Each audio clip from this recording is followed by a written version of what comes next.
We ready? Where are you?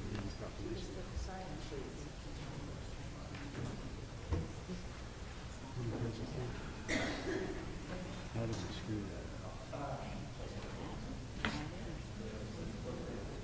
We've got to be able to. We've got a proclamation.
Okay. Well, sorry for the technical delays. Ladies and gentlemen, thank you for being here. Welcome to Midwest City Council meeting, December 13th version. What do you think of our new council chambers?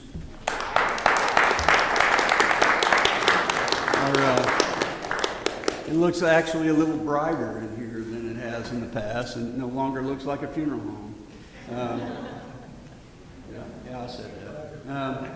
Anyway, well, thanks for being here. We'll go ahead and call the meeting to order.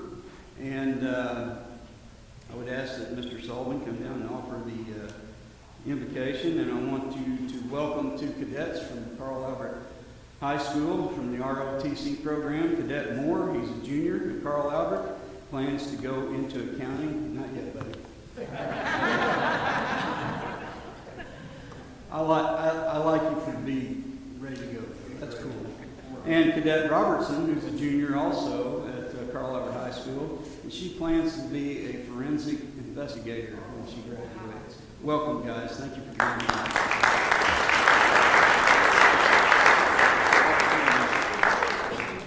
here. Okay, Mr. Sullivan, please stand for the invocation and pledge of allegiance. Gracious Heavenly Father, we thank you so much for the moisture we received today, and we thank you so much for this beautiful city and these beautiful people around this horseshoe, Father. We thank you for their dedication to this great city and their service and sacrifice that they make for us. We thank you so much for their willingness to participate in this process tonight. Father, this council has decisions before them tonight. I just ask your blessing of discernment and wisdom be upon them. Father, I ask that the decisions that are made be for the good of the whole. We thank you so much for the great state and great nation that we enjoy, the freedoms we enjoy like we're assembling here tonight. Thank you for those men and women who are all over the world guaranteeing our ability to do just that. We thank you so much for the freedom we have from sin through your Son, Jesus Christ, and his sacrifice on the cross. It's these things I ask in his holy name. Amen.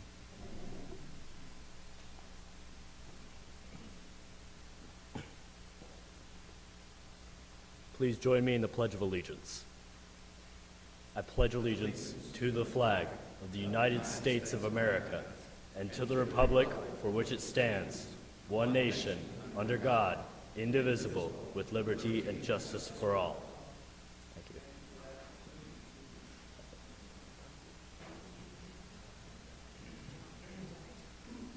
you. Okay, Mr. Lyon, community-related announcements. Thank you, Mayor. I'd like to start by recognizing Brandon Bundy, who's the Director of Engineering Services. Brandon, stand up. Brandon has handled the project management on the renovation of the council chambers. It still have some things to finish, but we're happy to be here tonight and just seeing how much more beautiful this is. I mean, it's a beautiful old facility from from the 70s, and now it's, we're back in style again almost, but you've really enhanced it and the technology, and so good job, Brandon. So just like to recognize you.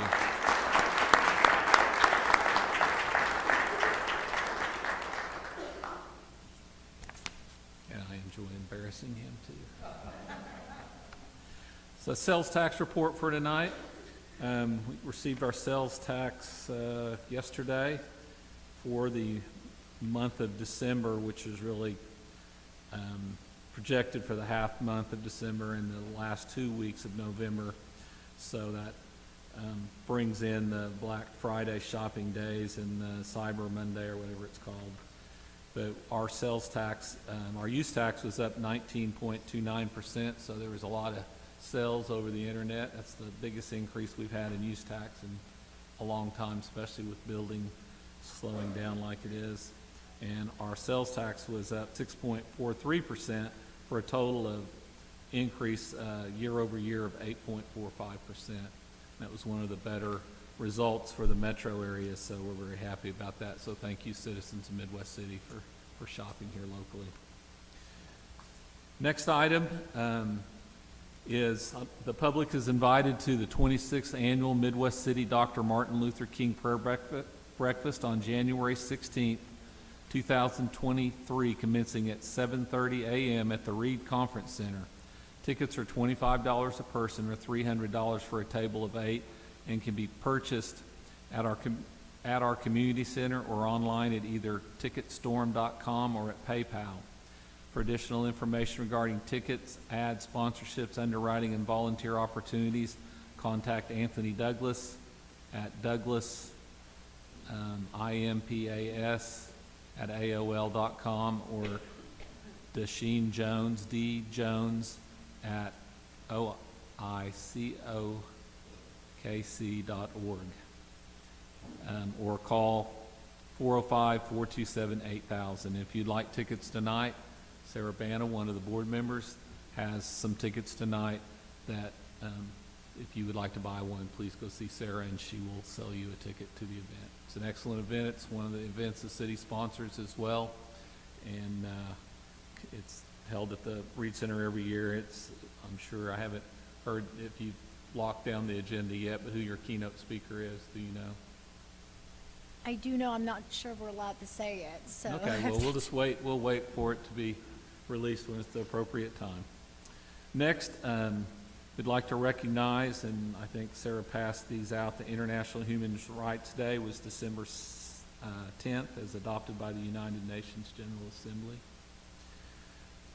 Please note that trash and recycling services for Christmas 2022 will be unaffected. However, the compost facility will be closed from Friday, December 23rd through Monday, December 26th.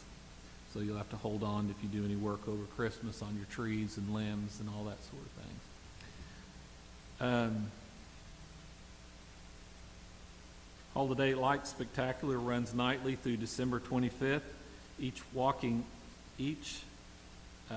Wednesday is Walking Wednesday. If the weather cooperates, visitors can walk the lights from either end of the route in Joe B. Barnes Regional Park.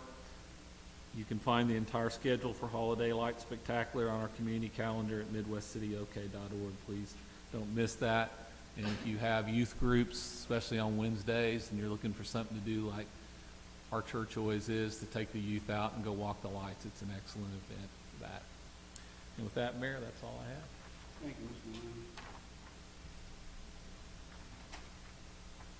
That being said, we'll move into our consent agenda. These items are placed on the consent agenda so that the council, by unanimous consent, can approve your routine agenda items by one motion. If any council member requested to discuss an item, or if unanimous consent cannot be received, then the item or items will be removed and heard in regular order.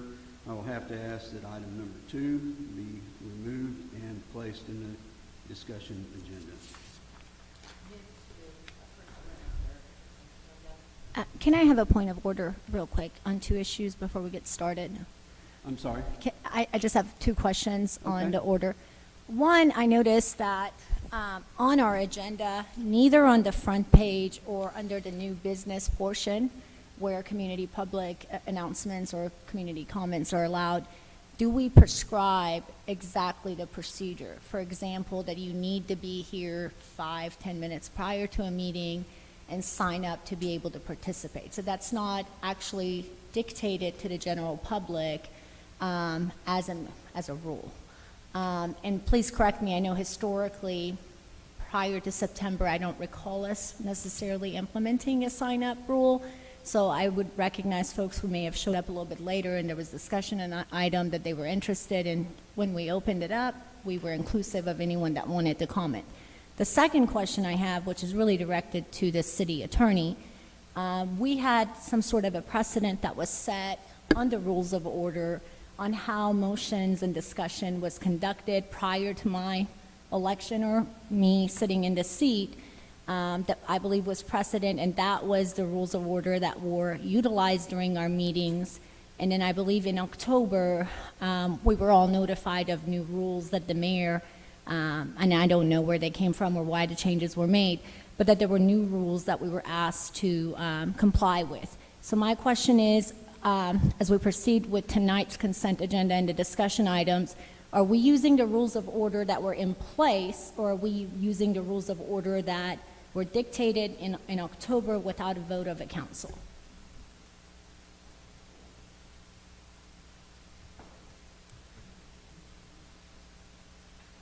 The chair, the presiding officer of any meeting has the ability and the authority to put together how the procedures of how a meeting will run will take effect. And under state statute, the presiding officer for city council meetings is the mayor. And that is the case unless the city council in and of itself adopts by its own vote procedures in which are to be followed. So at this time, it would be up to the presiding officer to determine how that flow of each one of these agenda items would be affected until such time as a vote is taken by the city council to change or alter that. Well, and once again, Ms. Manna, when I made those changes, I'm trying to be consistent with state law and the rule, parliamentary rule. It was a minor change, just how we do the motion and what have you. We do have an item on the agenda tonight that will probably change all that. So I would ask for your patience as we move through this. And if, in fact, the one item on the agenda that is passed, then we will revert back to the way we were doing it. And the items that are on the agenda concerning the way motions and discussions are made are as a result of a class that Ms. Hancock and Mr. Mach went to on parliamentary procedure and open meetings law. So I would ask that we just continue until we have the vote on that. So for a point of clarity, I didn't have any questions in regards to the changes that were made by the city clerk or the city attorney regarding that. My question was specifically about the changes to the rules of order that were made by you. And for the sake of clarity, could we, are you saying that what you suggested in October, now we are reverting what is now? Not yet. Okay. We'll continue with what we started with in October. I'll entertain a motion, and we'll have the discussion, and then we'll vote. But would I be correct? Or just a motion, then discussion, and then we vote. I'm sorry. for a matter of clarity, because I know we do have an item coming back up that'll discuss this in more detail. So I'll wait till we get to that agenda, because I thought I heard you say that if that agenda item is approved, then it would revert us back to the way we Basically, had will been be doing reverting things. back. Yes, ma'am. Okay, so when you said that you made those changes to update us to make sure we're in compliance with state Absolutely. legislation in October, then why would we revert back to the way we were doing things? Because the city attorney brought those changes back to us, Okay. and we would be remiss if we didn't follow his advice. Okay, And thanks. also the city clerk, I'm sorry. Thank you.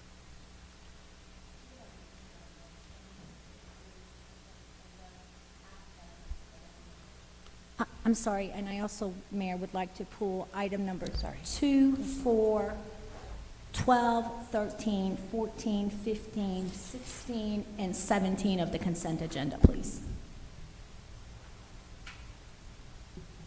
Are you amenable to amending the motion? Sure.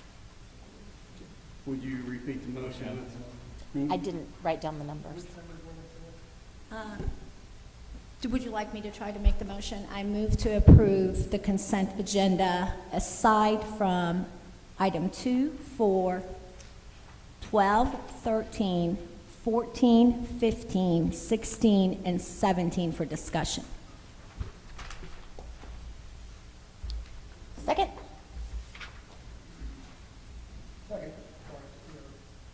I have a motion and a second with the items that are to be pulled. All in favor indicate by saying aye. Aye. Opposed? Abstentions? Motion carries. Item number 2, Mr. Lyon, and ladies and gentlemen, this concerns me, and I will have to step down and not be part of the discussion.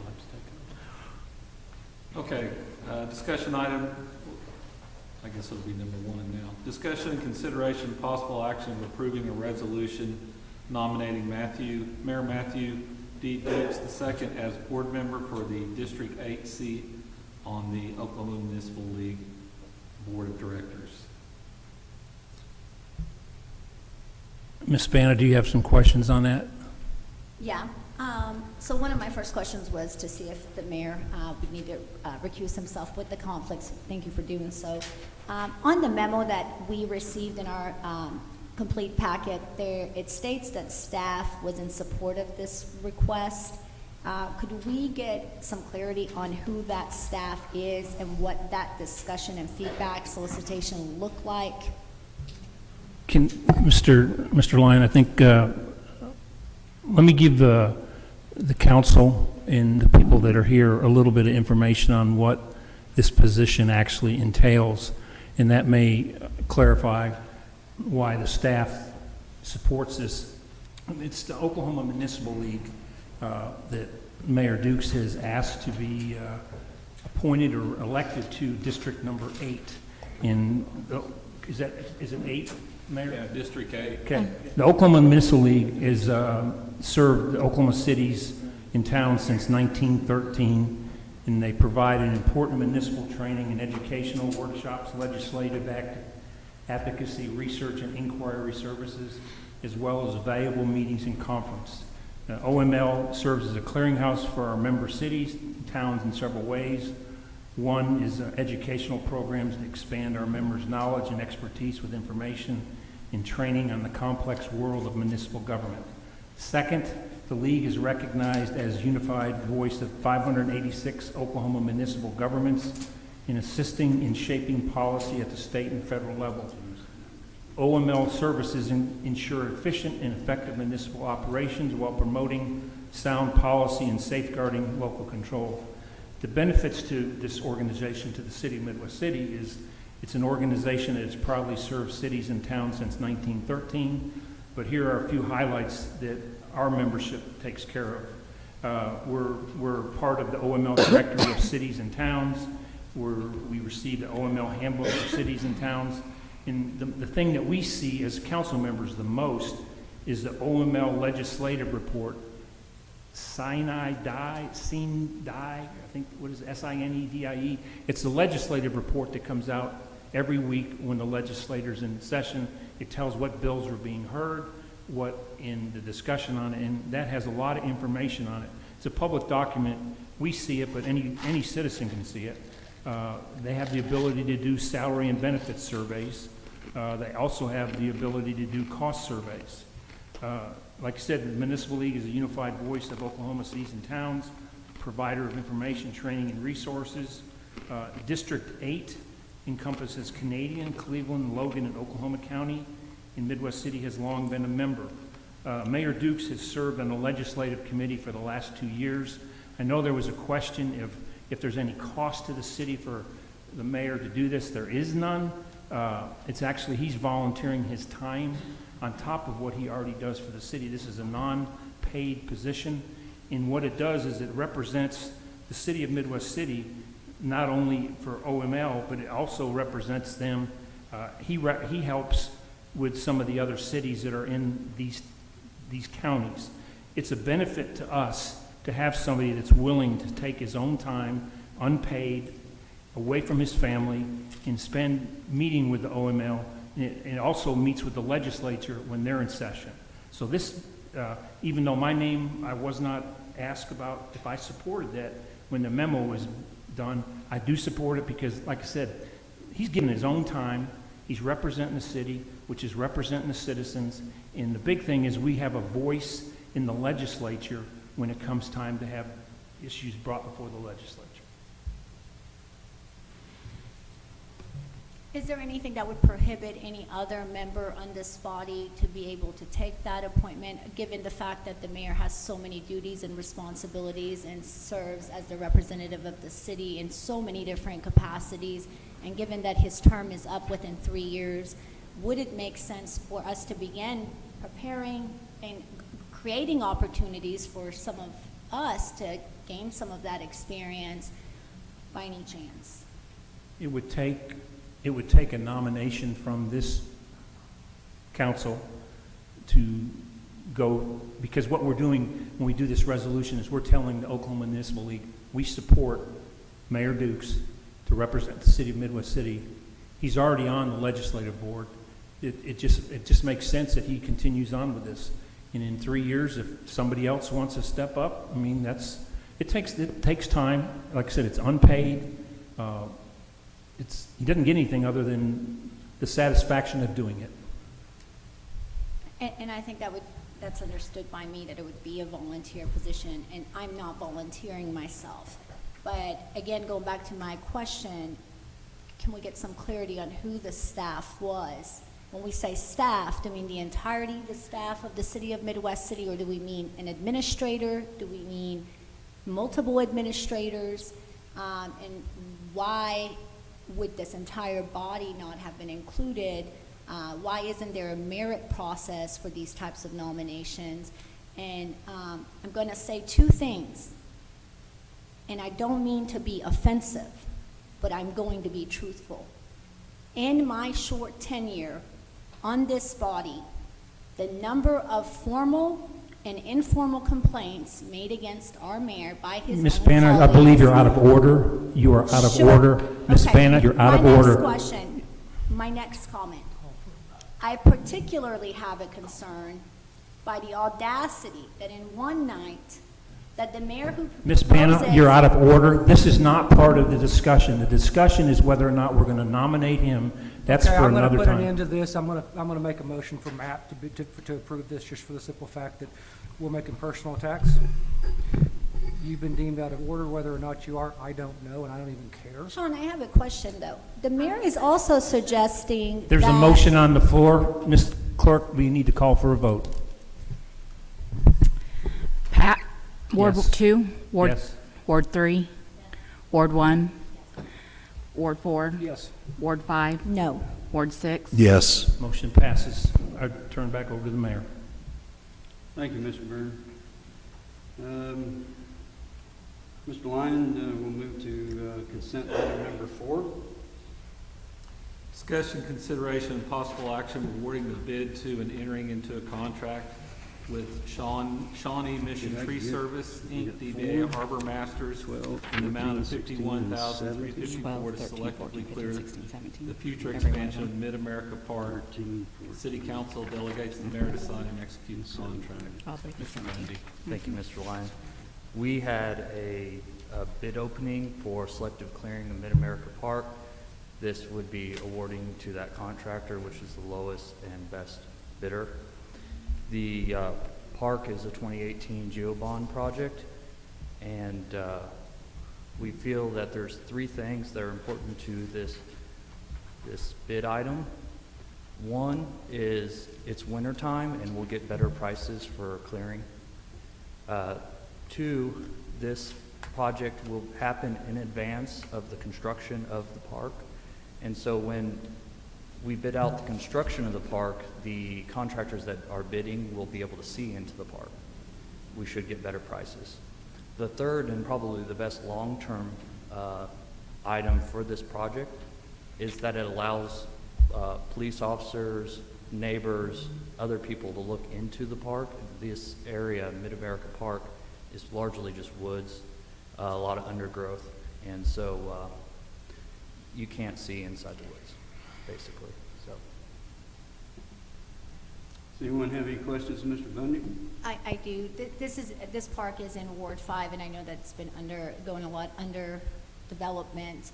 I know that I've received calls in regards to the ongoing and the hopes for further development at the park, and one of the issues of concern was the trees and how we can preserve as many trees as possible. And I know, Mr. Bundy, I called you this week just to talk about this item.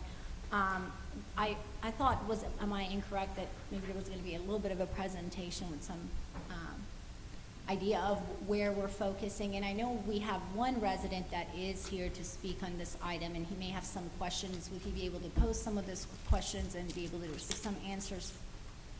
If he poses those questions, would you be able to answer them to the best of your ability, I guess? yes, I can speak with them off, This is a after here. public discussion, so you have to discuss it with them after he stepped away, correct? So he wouldn't be able to sign up to comment on that item? If you're talking for public discussion. Okay. So let me ask some of those questions. Sure. The question is, how many trees are we estimating approximately to be taken out? Well, this bid is for 8 inches and below, so it's a lot of undergrowth. There's a lot of dead trees. There's a lot of trees from the ice storm in 2020. And I don't have an estimate of how many number of trees. It's a lot of brush.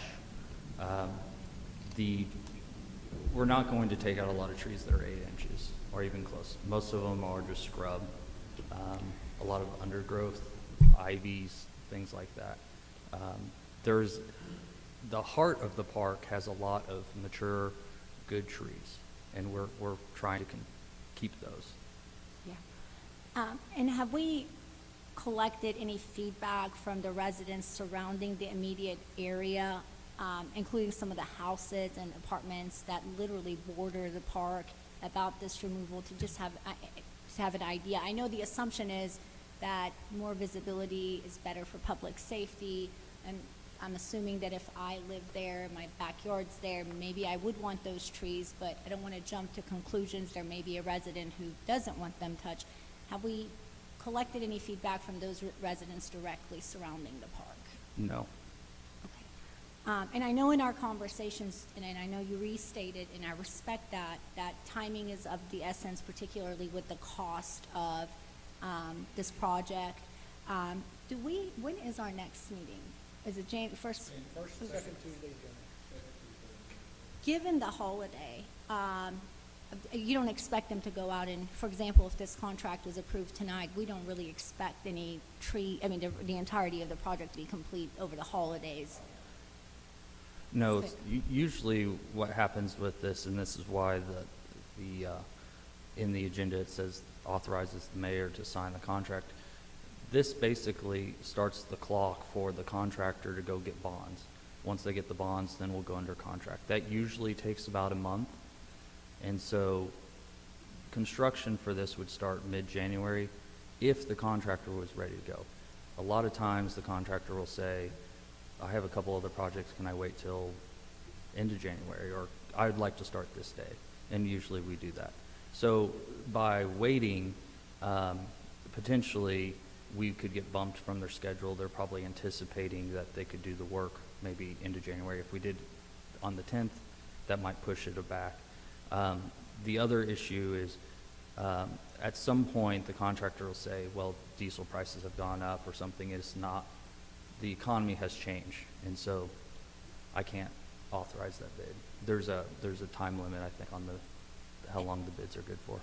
One particular question that I did receive this evening in regards to this item was that, I know there was an understanding that there were funds being appropriated to cut down some trees, but the question specifically was, are there any funds that we are going to be appropriating or already appropriated to plant more trees in the park as of this point in its plan. So when we do the construction of the park proper, there'll be pavilions and playgrounds. There is going to be landscaping involved in that. I don't have the numbers exactly. We don't have the final design, but there will be some plantings, and it'll be more cultivated than what's out there now. Okay. Now, is it the Quail Ridge community or neighborhood I think I'm a part of that is through the neighborhood association that is directly right there, right, the Quail Ridge? And the reason I'm asking, I wonder if we could do an outreach effort in the time of 2-3 weeks, and I would be willing to assist with that in the form of communication with the residents that, I believe it's the Quail Ridge area, that are right around the park, and just share with them the idea that we have and to solicit their feedback, and with the hope that in January, then we could bring this item back. Would you be open to that, to just, so that way we could have more feedback from the residents there? I would have to talk to Ms. Ryan. Yeah, we have had public meetings regarding the park itself. Yeah. The problem, Vaughn, is a lot of the residents that live in Ward 5, many of them maybe rent, right? They're newcomers, right? This has been an ongoing project. So maybe some of the folks you guys held those forums with, I know particularly one resident who's been very active that you both have met. And we may met have with not him been and there. showed him the master plan. Yeah. He's actually here. I know, but I'm saying he may have not resided in that neighborhood at the time when these discussions and the planning was being done. And and because I want to share as much information as possible, I wonder if Chief Porter has anything to say in regards to how clearing some of those trees, creating more visibility, if it would be his opinion that would create a better public safety environment. With all for due the respect, Ms. Banner, are you asking that we start the process over and redo it? Not necessarily. I just want to make sure that if we're going to cut down trees, that we don't end up getting some feedback from residents that maybe were not informed. Does that make sense? Or at least- There are numerous renderings in the master plan that show locations where trees are to be removed. But you did have forums in the neighborhood, right? Yes, we had 2 neighborhood meetings and one public meeting with the park board. So They while adopted the plan, Sarah- and then ultimately, this body adopted the plan, the Do we master know- plan. Well, I understand where Sarah's coming from. My biggest issue with what you just said, and I understand that you want to get people involved, but people move in and out all the time. And if we did that on this, we would never get a project off the ground, because every month we'd have to have a new forum for the new people that moved in. That's not feasible for projects to have to make sure that the person that just moved in last week knows what's going on. Can I ask when the last forum we conducted was? This body adopted the master plan, I believe, in March of 20 or 1920. I'm trying to remember, it got approved, and then we went through a conceptual phase that went through the park board, so it would have been after 1920. I don't know exactly, Mr. Councilman, I don't know exactly, but it was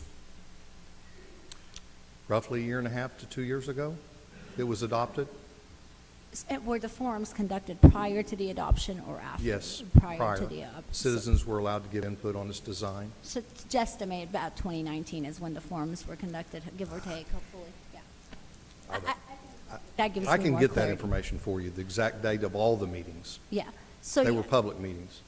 And again, would postponing it by 2 weeks be a huge burden on you all's end with the holiday and bringing this back up on the January agenda? Would that cause a huge burden or struggle for you guys on your end? If it's just a delay of time, not necessarily, unless the economy changes. But if you're asking for additional work and presentation before the 10th, then yeah, it will be potentially burdensome. I'm just asking for more time. And so Yeah. that way, even if the city's not ready to collaborate, then maybe I can knock those surrounding areas How long and is get their this bid feedback. good for? I was in a store the other day that had a sign that said the price might change from the rack to the register because prices go up so quickly. The last thing I would want to do is cause us more money. 'Cause, I mean, the inflation is out of control, everything else, and if we've got these, which came in way cheaper than what you guys thought they were going to. Yes. I mean, Mr. Bundy, we have fairly specific ordinances on how many trees are supposed to be left and clear cutting and things of that nature. And I think that's what you're worried about is that we're not going to go in there and just clear cut everything and take everything in. Am I correct in that assumption? I wouldn't say they're my concerns. I think these are the concerns that are brought forth by the residents, and I'm Okay. kind of the middleman. And this is why for a few months, and Mr. Bundy and Mr. Vaughn have been very helpful. We've been in communications about the idea of reconnecting with the community immediately there, and Tim's aware of this.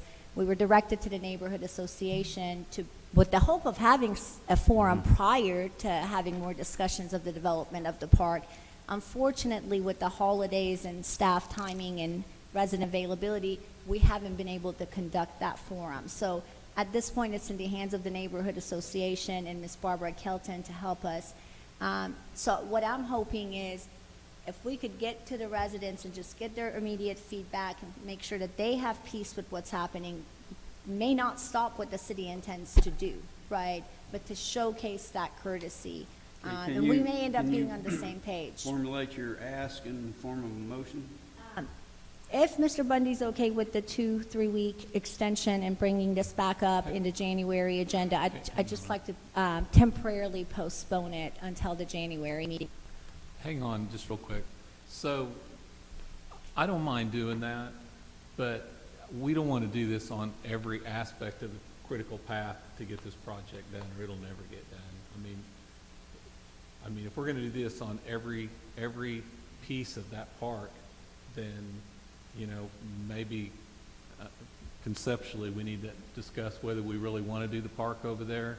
If it's something that you really want to do, we have money we have to get spent under ARPA and grant money, and I think you know a good part of that, but just, And Tim, it's not really about what I want. I just want to make sure the residents who are immediately around that community, it's what they want, and that what we end up, when we end up investing that money in that park, that the result is what the community that lives right behind it does, right? Personally, it doesn't make a direct difference in my world of, does that make sense? Yeah, I don't it's- live right behind the park, right? So I think that's my hope. Brandon, you made a comment that if we delayed, it could cause the contractor to pull out. Is that how I understood that? Well, it's a hypothetical question that if prices of diesel, which is a main driver for a project like this, goes up, then all of a sudden their bid price, they're going to start losing money, and they're going to want to change their price. And I know I'm looking at Sarah, but in our bids it says how long they're good for. I just don't know what that is right here. This is kind of a first question to me, so I'm not putting you on the spot, but yeah, they do give us a bid bond, so they do guarantee that their bid is good for a certain amount of time. So, Mr. Bundy, given the fact that we do have ordinances that prevent clear cutting and things of that nature, and that I assume that you're going to be the project manager or oversight manager, can you assure Ms. Vanna that we're not going to go over there and mow down every tree, and especially the long-term growth trees that I'm sure her residents are concerned about? Right. I think you'll see a drastic improvement. The overhead there, most of the work, that the improvement will be along the edges. In the middle, I've walked in there, is construction debris, and you can walk around freely, but once you get towards the edges, you're walking through vines and cedars and all kinds of stuff. So you're going to see a big improvement. There's also, I might add, that The part that's near Midwest Boulevard, there is activity, there's kids have dumped something or people have lived there. By clearing this up, you'll be able to see that area from Midwest Boulevard. Mr. Stroh just notified me that the neighborhood association that she was talking about meets January 12th. So that would be after the 10th meeting. But Mr. Stroh, would we be able to communicate with them prior to that, either via email or a call, just to see? And again, if they can't help with that, I don't mind knocking the doors of the residential homes around that area, just to inform them this is happening, and if they have any concerns, to give either myself or Mr. Bundy a call, so we have that feedback. And I will tell you, I think the public safety piece of it is going to make a difference in the minds of anyone that is opposed to cutting the trees. And that's why, I don't know if the chief's here, but the visibility is going to be huge, and I think it will be an adding piece to many of the residents who live there, right? Is And so I Chief think Porter it's- here to be able to address that? He is, it is a piece of that. Go ahead, Chief, if you'd like to come up. Come It on down. is important to, from a public safety perspective, to open up the vision to that park, especially from Midwest Boulevard. Ms. Banna, what they're doing would be helpful. Prime example, National Night Out, I went over there to the park. It's kind of hard trying to figure out how to get into the park because you can't see it. And a lot of new people that move into the neighborhood, unless someone specifically tells them, probably wouldn't know there's a park. I know there's a master plan, and this is like Mr. Lyon is saying, we've got to start somewhere. And I really believe, I mean, Midwest City in my 39 years been known as a place that plants trees. You know, we chop one down, probably plant up about 10 more. I don't see that changing. I think it's going to, the ultimate goal and the outcome is going to be so much better for the neighborhood up there with that, with the playground and everything. And it is a safety deal. It would be easier to see back in there. They're not going to just mow it all down and have a big field there. So I would suggest what they are talking about, that we do that. Thanks, Chief.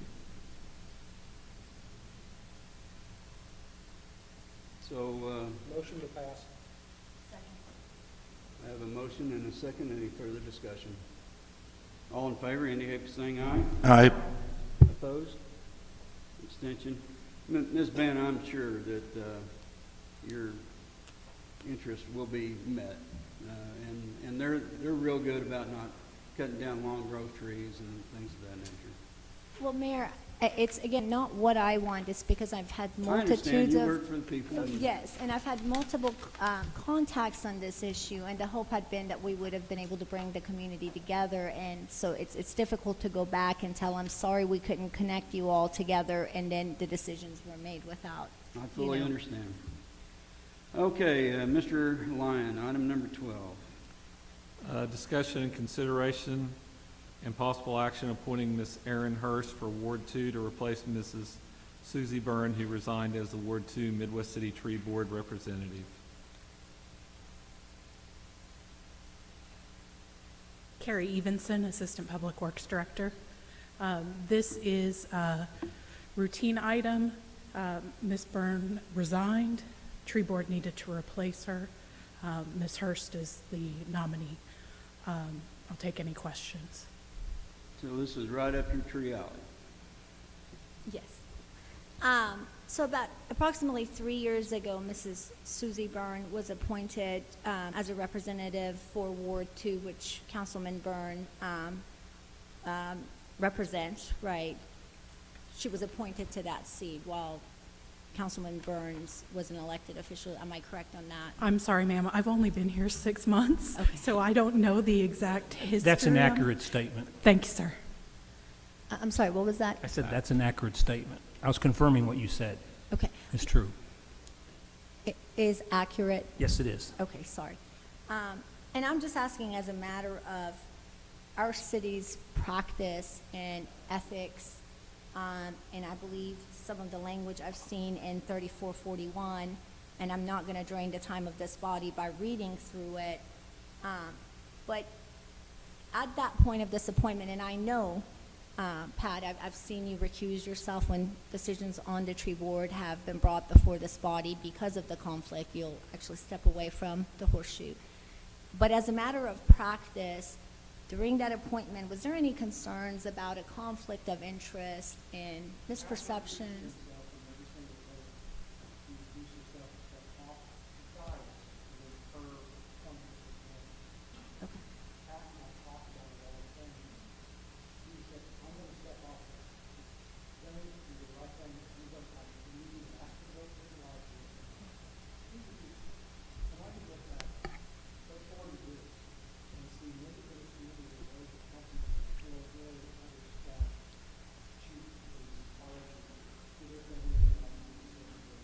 So it should be the understanding of the new council persons that our husbands, our wives, our domestic partners, family members, there's no prohibition.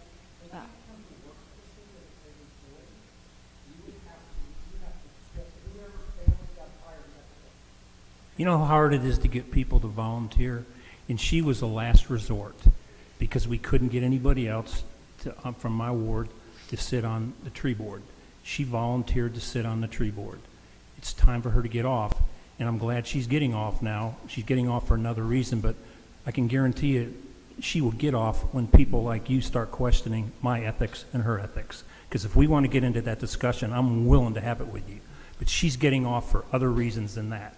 Okay, and Ms. Bennett, Ms. Burns stepped down, so that's a non-issue. So we're considering Ms. Hurst to replace her, so can we move on with her? Absolutely. I want to and I answer her move question. If to- her husband, partner wants to serve on a board and volunteers, he could do so. You would have to recuse yourself, step down off the dais, and you wouldn't be able to lobby in any way, shape, or form for him. But yes, he could serve on a board. Okay, So thank long you. as he's a resident of the city. And thank you for that, because that is why I pulled this item for clarity and moved to I accept. do have a motion and I have a second. Any further discussion? I think we need to discuss the qualifications first. About her Yeah, Dawn, you're going to have to answer that question. I assume this was all vetted back then, On Susie or Aaron? and, What are the I don't know about qualifications, Aaron. Ms. Hurst, to serve? There was I'm going to some- pass that information to Ms. Bain. And just so you know, I don't know this woman, but I trust her judgment and her recommendation. I personally know Erin Hurst, and she's dedicated to this community and active, so I think she'd be good. And I move to approve both accepting the resignation and a new appointment, but my particular question was about the matter of practice, because I too have had Well, individuals that- reach That out. question will have to be deferred, and please direct that to Mr. Mach, and we will get clarification for you. That being said, we do have a motion and we do have a second. All in favor indicate by saying aye. Aye. Opposed? Abstention, motion carries. Thanks for being here. Item number 13, Mr. Lyons. discussion, consideration of possible action of reappointing Jess Husky, Frank Young, and Charles McDade to the Board of Adjustment for additional 3-year terms. Mr. Harless, Dawn, you'll who have to handle that. can step up for these nominations?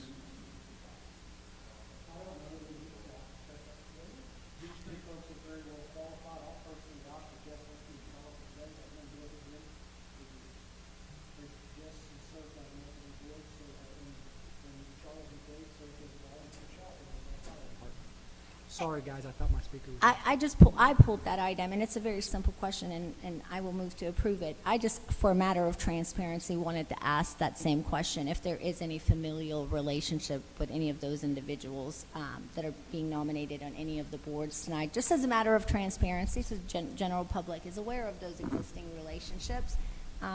That's all. So, Maybe we need to start asking if there's any business relationships too, if we're going to get into that. That so was is actually a gonna be question the- as well. Is that going to be the crux of the For the rest next- of the Yes, to for- make sure that there's no conflict of interest with any of these? I've got a dumb question. Why wasn't this a phone call made to Tim or an email sent 2 days ago asking these various questions? You could have gotten an answer and not wasted 40 minutes of our time getting a question answered that could have been answered in an email. And Ms. Bannon, these folks are vetted by staff as they come on board.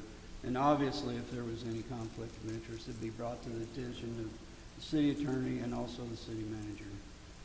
And these particular folks have been long-term servants on this particular board. And I understand you did make a motion to approve. Yeah. I would entertain a second. Second. All in favor indicate by saying aye. Aye. Opposed? Abstention, motion carries. Move to number 14. Discussion, consideration, possible action reappointing Max Wilson, Rick Lewis, both to a 3-year term for the City of Midwest City ADA Transition Plan Thank you for Committee. that answer. Mr. Bundy, I personally know Max. He served on the transition team for quite some time, has he not? Yes, Been sir. a valuable member. Both Mr. Wilson and Mr. Lewis have served since And the there's committee no- was formed. No better people to help us through that transition than them, right? No, they are very well qualified. And I had the privilege of meeting both gentlemen and learning from both of them. I think they are absolutely qualified, and one of the reasons, and Mr. Bundy will acknowledge, of this beautiful room we're sitting in is as a result of the ADA committee, which Absolutely. they sit on. But again, the reason I pulled that question is for the matter of transparency. If there is a familial or business relationship existing, it is okay to be transparent with it if it is a normal practice of the city, as we discussed, to have family members and friends appointed to bodies. Just as a matter of transparency, if there is an Well, if you existing want to know relationship, friends, I'm friends declare. with about half of these people. Do I need to declare that I'm friends with them? Do you have a business working Nope. relation? Okay, then there we go. Okay, Thanks. I would entertain a motion to approve. Move to approve. Second. I have a motion and a second. Any further discussion? All in favor indicate by saying aye. Aye. Opposed? Abstention, motion carries. Discussion, or item number 15, Mr. Lyons. Discussion, consideration, possible action of appointing Jesse Stemper to a 3-year term for the Midwest City Builder Advisory Board. Once again, Mr. Bundy. Yes, this Builder Advisory Board hasn't been meeting, but it's needed now. We tried to have a meeting in October, and one of the members resigned, and so we've suggested or brought to you nomination for Jesse Stemper. He's a citizen of Midwest City. He builds in Midwest City. It is not a requirement to be a citizen of Midwest City to be on this board, but we try to find people that are citizens. Any further questions of Mr. Bundy? I have the same question as before. If any of the individuals being appointed or reappointed have a familial or business relationship with either anyone on this horseshoe, just to declare that for the matter of transparency. And with that said, I move to approve. Second. I have a motion and I have a second. All in favor indicate by saying aye. Aye. Opposed? Abstention, motion carries. Item number 16, Mr. Lyons. Discussion, consideration, possible action appointing Terry Haas, Brandon Pitts to initial 2-year terms and reappointing Ty Moore and Mike Gregory to 3-year terms for the City of Midwest City Electrical Board. Thank you, sir. To answer any questions, is there any conflicts of interest that you've seen or vetted? No, sir. Move to approve. I have a motion and a second. All in favor indicate by saying aye. Opposed? Abstention, motion carries. Item 17, Mr. Lyons. Discussion, consideration, possible action of appointing both David Waller and Scott Wiggy, reappointing Gary Perkins to 3-year terms for the City of Midwest City Plumbing, Gas, and Mechanical Board. I hire Scott Wiggy to do my plumbing. Is that a business relationship? And I hire Gary Perkins Company to do my plumbing. And if Scott Wiggy is associated with Wiggy's Heat and Air, they do my servicing of my air conditioner unit. Is that considered a business relationship? I don't know, that would be a question for Dawn, and I think we decided earlier that that's not necessarily a conflict. I mean, again, I'm only asking for I'm just trying to be transparency. transparent. That's what Thank you're you, thank you, Sean. The question was raised in terms of a business relationship and transparency. That's my, That just because you hire somebody to do work at your house or your business, I've drunk in and beer of with itself Wiggy does also. not create a business per se relationship that would create a conflict of interest in this situation. Okay, move So to now it's approve. determined that there has not a conflict of interest, the chair entertain a motion to approve. Move to approve. Second. I have a motion and a second. All in favor indicate by saying aye. Aye. Opposed? Abstention, motion carries unanimously. Now we move into the discussion items of our agenda, ladies and gentlemen. Move into item number 1. Mr. Lyons. Discussion, consideration, possible action of a professional service agreement with Lee Engineering LLC in the amount $113,800 to provide survey and design services for a future federal aid project, upgrade, improve 6 signals known as JP 35927, parentheses 04. Mr. Bundy, you just seem to be on a hot seat tonight, right? Yes, I didn't, He loves Yeah. speaking in front He of does. I didn't realize This is when, bonding time, Mr. Bundy. when we did this project, I put a heater right up here apparently, so. This project is a federal aid project to improve signals across Midwest City. What we do is we get awarded through ACOG federal funds. These are 100% construction funds, but we do have to hire a design engineer. And we interviewed qualified design engineers, and we selected Lee Engineering. I do want to add that the construction project addresses the signals and improving them, but while we have the consultant on board, I've asked them to add a task to look at the signal timing for I-40 and Air Depot. I know it's a mess. It's been a problem for some time, but what they're going to do is they're going to count the cars, they're going to study it, they're going to model it, and then they're going to give us a timing plan. Now, it won't be perfect, but it will be an improvement from what we have today. Mr. Bundy, the base commander of the 72nd Air Base Wing, would be glad to hear that. Does anybody have any questions, Mr. Bundy, consider this project? So we're in 2022. Is this a typo that this is going to be, the estimated bid will be winter of 2024, a year from now? Or is it going to be this year? No, it is not a typo. So with federal aid projects, there's a lot of red tape, and there'll have to be, well, first they'd have to survey it, then they'll just get plans, then they go through an environmental review. If we have to do any right-of-way, it starts getting long, but it'll be 2024, is what we hope. I have a question. I'm always ecstatic when we're doing these types of upgrades because it helps with the mobility of a lot of individuals, particularly residents in Ward 5, many of whom depend on the sidewalks for going to work and grabbing groceries or whatnot. I did notice that not a single of those 6 sites was located in Ward 5, and I'm just curious as to how we prioritize those sites and if there is any way, since there's 6 locations, if there could be, we pick one out of each ward, or how we prioritize those. So I select the sites, and it's a competitive project. We compete with City of Norman, Edmond, Oklahoma City, and it scores. And scoring is based on a number of factors, including crash, traffic, and proximity to school, for example. So in the past, we've been pretty successful with these projects. In fact, we just recently completed a project where we did 3 signals in Ward 5, where we did 23rd in Air Depot, 23rd Midwest, and 10th in Air Depot.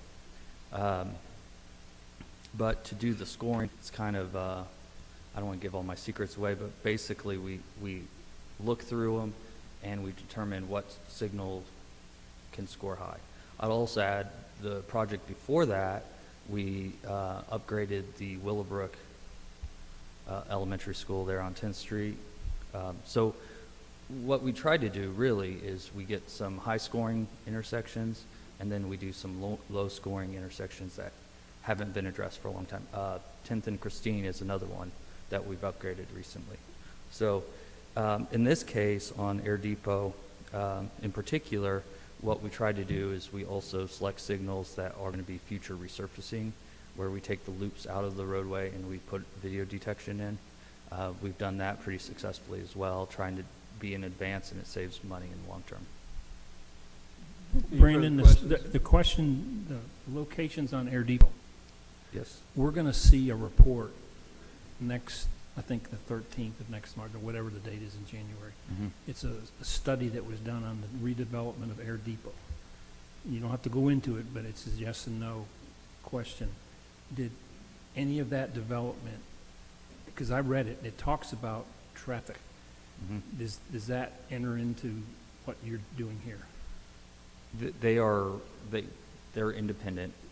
This was done before that study was created, but what we'll do is during the design phase, we'll look at suggestions in the study and we'll try to implement them with this But these project. traffic lights will help support that plan that will. Absolutely. That's what I'm trying to get at. Yes, absolutely. Because the revitalization plan of Air Depot, these particular ones on Air Depot will fit right in with that. Yes, absolutely. It'll be an improvement. Any Tim, other questions, Mr. Bundy? Tim, just a quick question on this. It says that this will be funded in 22-23 budget. So do we have to budget the funds for this to do that? How does that work? These funds were budgeted in this fiscal year, so the money's in place. Yes, sir. Thank you. Move to approve.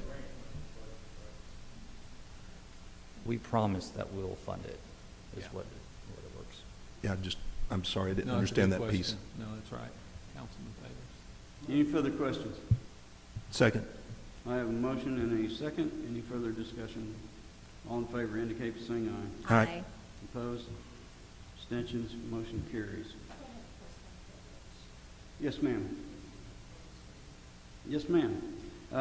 Consider us being recessed for 15 minutes, please.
2? Oh, two. Ooh, I'm getting ahead of myself. All right, discussion, consideration, of possible action of a public hearing of approving the annual tree board landscape master plan as required by Article 2, Section 42-36 of the Midwest City Code of Ordinances. Can you hear me now? All right. Okay, you gotta start over. Discussion and consideration and possible action of a public hearing of approving the annual tree board landscape master plan as required in Article 2, Section 42-36 of the Midwest City Code of Ordinances. Carrie? Thanks, sir. As you know, every year, the tree board needs to make recommendations and/or updates to the tree board landscape master plan and submit that to council. They did that at their November meeting. They recommended changes to update the tree board member list and the city council members that are listed. That amendment is attached in your agenda packet, and then they'll approve these in their next meeting in January. So I'll take any questions you may have. Any questions of Carrie? Motion to approve? I got a motion? Mr. Mayor, Yes, sir. this is listed as a public hearing, so you'll need to hold a public hearing.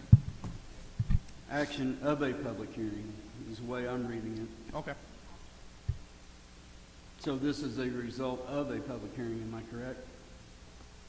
Is that correct?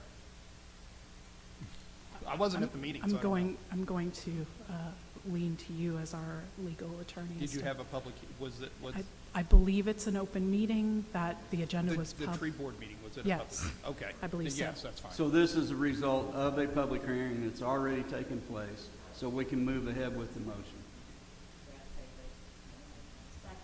I have a motion and a second. Any further discussion?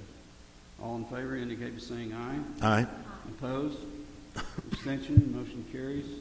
Next item number 3, Mr. Lyon. Review of a quarterly update on the progress of the execution of the general obligation bonds, 2018 projects. Mr. Sullivan. And council, there is no action required on this, as the information only. Blow this up big enough I can read it here.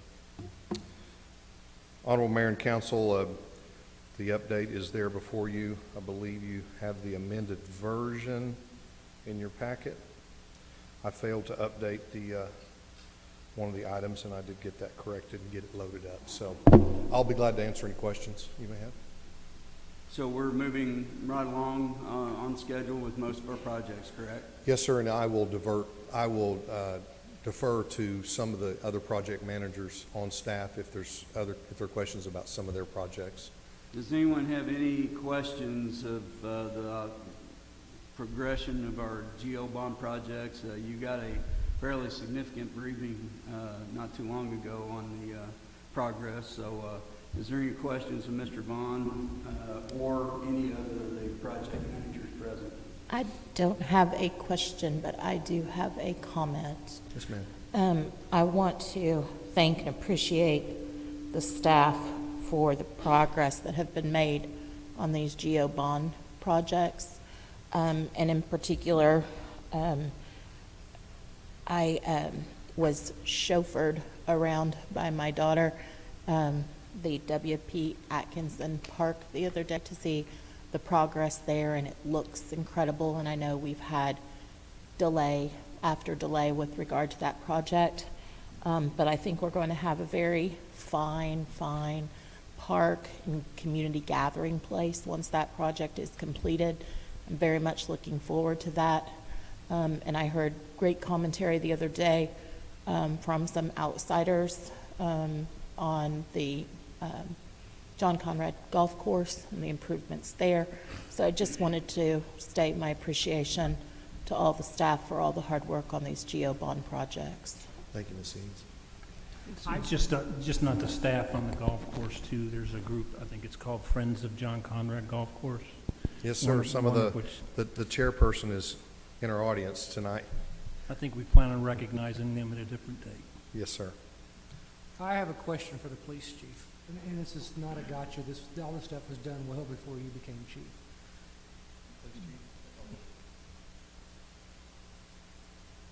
I'm sorry. I'm just gonna allow him to get up here so he can make sure that he hears me better. Which nobody's ever had that problem, have they?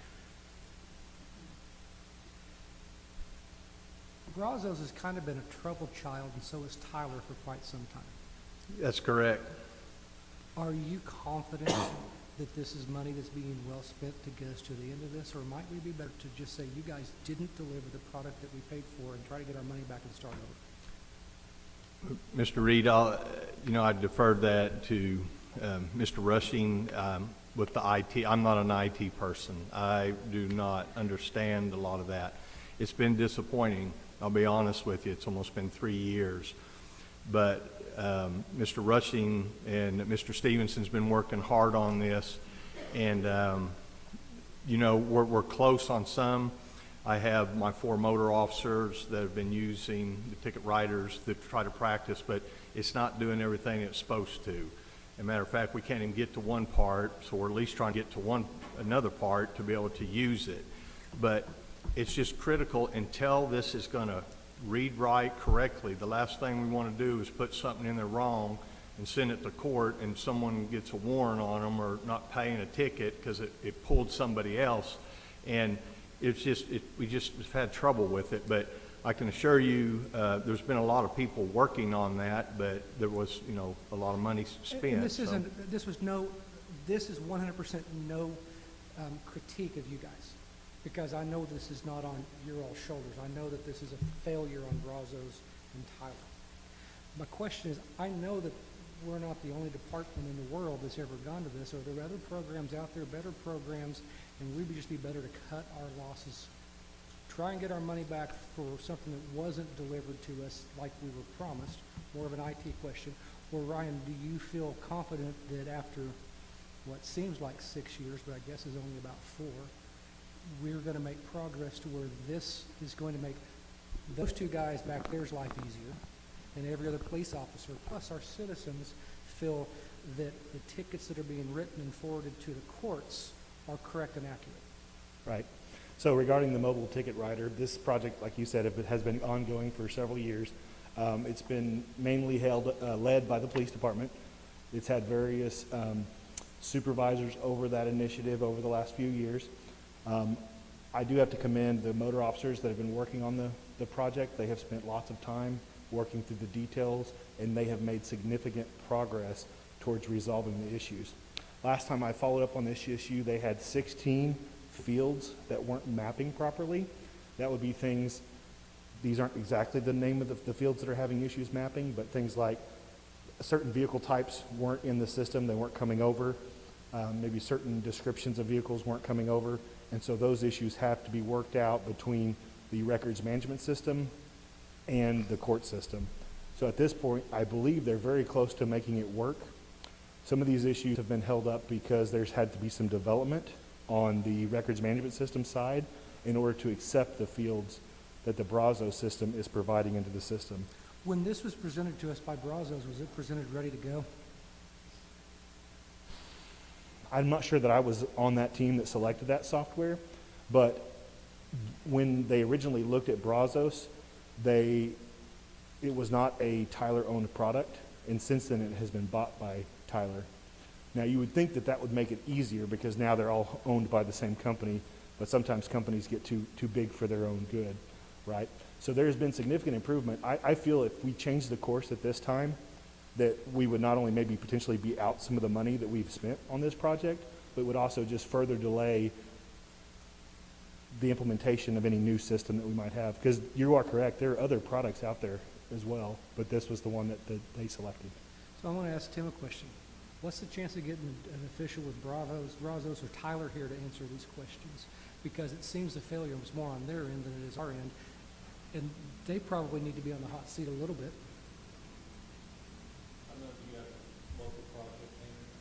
We do. We have several connections with Tyler that we've established over the years, mostly through crisis management when things has come to a head. But I can tell you, just like any software package we run at the city, it's much of a relationship, and as much as we put into it is as much as we get out of it. In this case, I think the city has gone above and beyond, especially the motor officers, to try to make this system work, and I think they're very close to making it work. I'm sorry? Sorry. We're putting more into it than we're getting out of it. At this point, correct, If you yes. think it's something that we should continue with, I'm perfectly fine with that. But I also think bringing one of their bigwigs in to, hey, say, we passed this GEO bond in 18. You guys said it would work. It's now 2023 when they would ever have a meeting. We're 5 years into this. We spent all these dollars. We had a GEO bond that we promised our citizens. I would prefer to have one Yeah. of their heads here. I think that's a good, I think that's a good suggestion. Yeah, So- do you guys agree with me?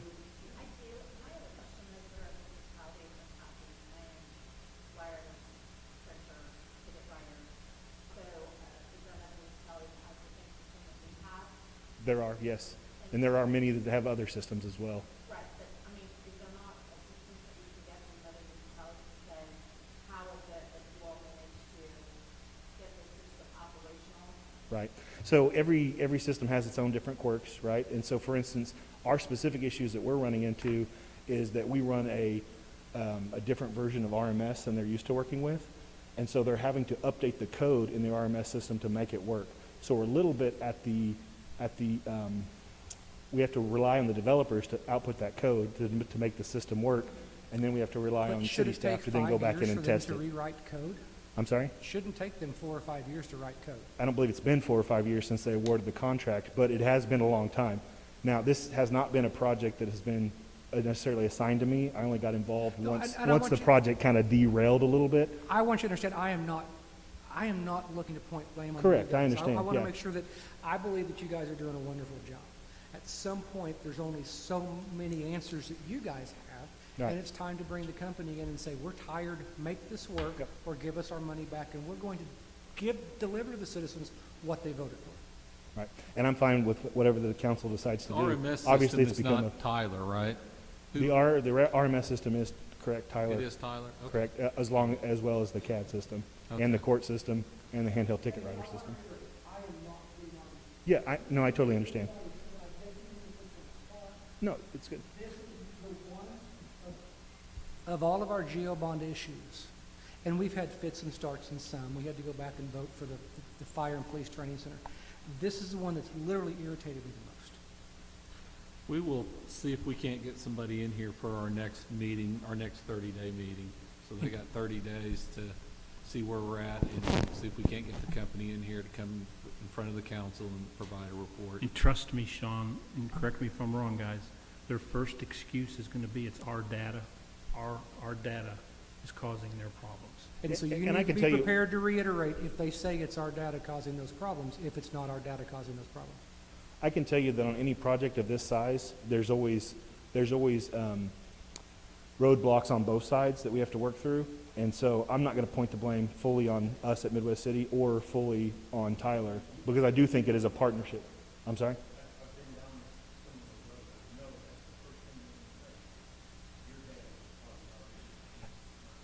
Yeah, and I think they will own up to some of their failures, because when the motor officers first came to me with the problem, it was when I first started getting involved in the project.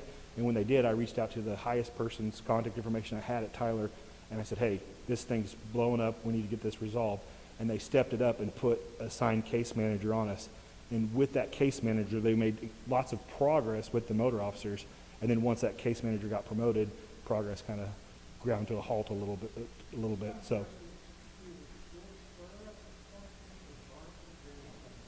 yeah, and that's we'll do whatever council wants to do. So, Are there any further questions? There's no action needed on this, so we will move on to item number 4, and there's no action needed, correct, on this? That's correct. So we move on to item number 5, Mr. Mage. Discussion, consideration, possible action of a resolution establishing the City of Midwest City elected officials' meeting practices. Mr. Mage?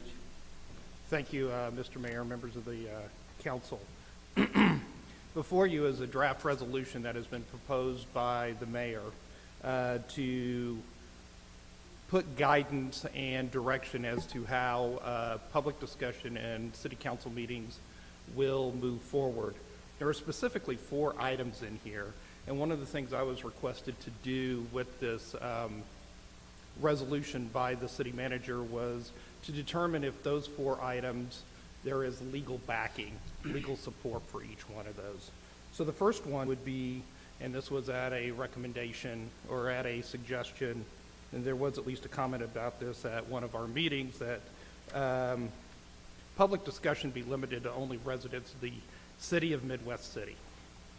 In looking at that, there is an 11th Circuit opinion that was made available and in the packet that was provided, that basically stated that yes, you can, it is proper, it's not a violation of free speech for a city council to limit those people who can discuss items before the city council to either residents or those people doing business within the city of Midwest City. So that case is Roe versus City of Cocoa, Florida. It is an 11th Circuit opinion. The second item would be to place a time limit on how long public discussion for any individual would last. That is the number that was established in here is 4 minutes. That has backing. There is an AG opinion that was made a part of the packet, 2002 Oklahoma Attorney General opinion number 26, that would support any proper time, place, and manner restrictions for public discussion is proper and not a violation of free speech under the First Amendment or under the Oklahoma Constitution, and therefore that type of limitation is proper. And I do know that there are many public bodies who do put limitations on the time limit for public discussion. On the third one, removal of individuals who are disruptive. There's both state statute and city ordinance that would support that, and we have reviewed those as well. And then the fourth one, which has been a bit of discussion already tonight, would put how items, either discussion or how consent items would be voted upon, how they would be presented to the council, and how that process would work. As you heard, and as the mayor has stated, both Ms. Hancock and I attended a training seminar on both the Open Meetings Act and the Open Records Act, put on by the Oklahoma Press Association and put on by the Attorney General's office. The Attorney General's office did a presentation, and you'll see me, and Sarah, you see, carries around this book as well. These are the books that we get when we go to that presentation. This is the most updated version, or there can be orders made for updated versions of that so other people can have them as well. They're publicly available. This list that you see here is kind of an amalgamation of two different groups. It is that was presented to us by the Attorney General's office when they did their presentation under the Open Meetings Act, as well as an agency I used to work for, the Department of Environmental Quality, does something very similar as well. So in looking at those two, we kind of amalgamated those two together and came up with this list. And so that is for the support, that is the supporting principle behind the 6 items that are in here and how they would be presented and how an item then would go through the process. So each one of those does have legal backing in some form or fashion to move those forward. I can tell you that the Attorney General's office does recommend doing something like that is in number 4, and believes it is good practice to do so, as they, and Ms. Hancock can agree, they would say they were never given us legal authority to do this, but it is basically good practice. There is one question that has been posed to me very recently today that I do want to clear up and answer. I was asked a question: if the City Council were to adopt this resolution tonight, what would be its effective date? And as many of you may know, ordinances have a 30-day delay effective date. But please understand that under state law, an ordinance and a resolution are two differently defined items, or two specifically defined different things. So if you look back in the history, back in 1977 and before, there was a state law that required a 30-day effective date for both ordinances and resolutions.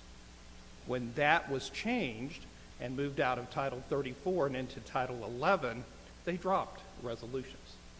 Ordinances was kept, and there is a state statute that says ordinances do not become effective until 30 days after adoption, unless it's an emergency or unless you put on a later date, a specific date for doing so. The legislature, when you look at what they do, they never do, and this is in Attorney General's opinions and in Supreme Court opinions, never does a useless thing or never does a vain thing. So in looking at that and using statutory interpretation to that, it would be deemed that the legislature knew what they were doing when they removed resolution and only brought ordinances forward as having a 30-day effective date. So at least in my opinion, if the city council here today adopted this resolution, its effective date would be immediate. And with that, I'd be happy to attempt to answer any questions anybody might have, and defer some of the questions obviously to either Mr. Lyon or to Mayor Dukes And to concerning this issue. afford the council and the audience some explanation on this. First off, I do want to remind everybody that decorum will be maintained in this meeting at all times. As we go through our tenures as elected officials, we learn. And if we're smart, we take those lessons and try to improve processes as we go. And I've been on a 90-degree learning curve for the last 6.5 years, and it continues to be a learning curve. As a result of a meeting in September, it was realized that we had to take some action to maintain the decorum of our meetings, that we have a moral and fiduciary responsibility to the citizens of Midwest City to ensure that our meetings are conducted in a professional and businesslike manner. If we do not, they come into question. And anything that we do and that comes into question could be called into court. So therefore, the stringent rules that we follow, not only through the open meetings law, the open records request, and everything else that surrounds these public meetings, we are obligated to follow. We are elected officials. We represent you. As a result of the September meeting, I was contacted by numerous individuals, and many of you are present in the council chambers today, on why do we have to let people from out of town speak to the council. It was at that time I went to Mr. Mach and asked the obvious question. And through some diligent deep diving in case law and what have you, we found out. Initially, we didn't think we could restrict that. But through some deep diving and some excellent legal research by our city attorney, this case law was found and discovered that we can indeed restrict and provide a time, place, and manner in which people can address this body. If you go to the Oklahoma State Legislature, the Senate, or the House, or any other public body, the strict rules are applied, and if you don't apply the rules or if you don't follow the rules, you're removed from the chambers. With that being said, I drafted the resolution, and within the constitutional guidelines that's provided by myself and the position I hold, I bring it to the council for consideration. This is not to be meant to be punitive in nature in any way, shape, or form.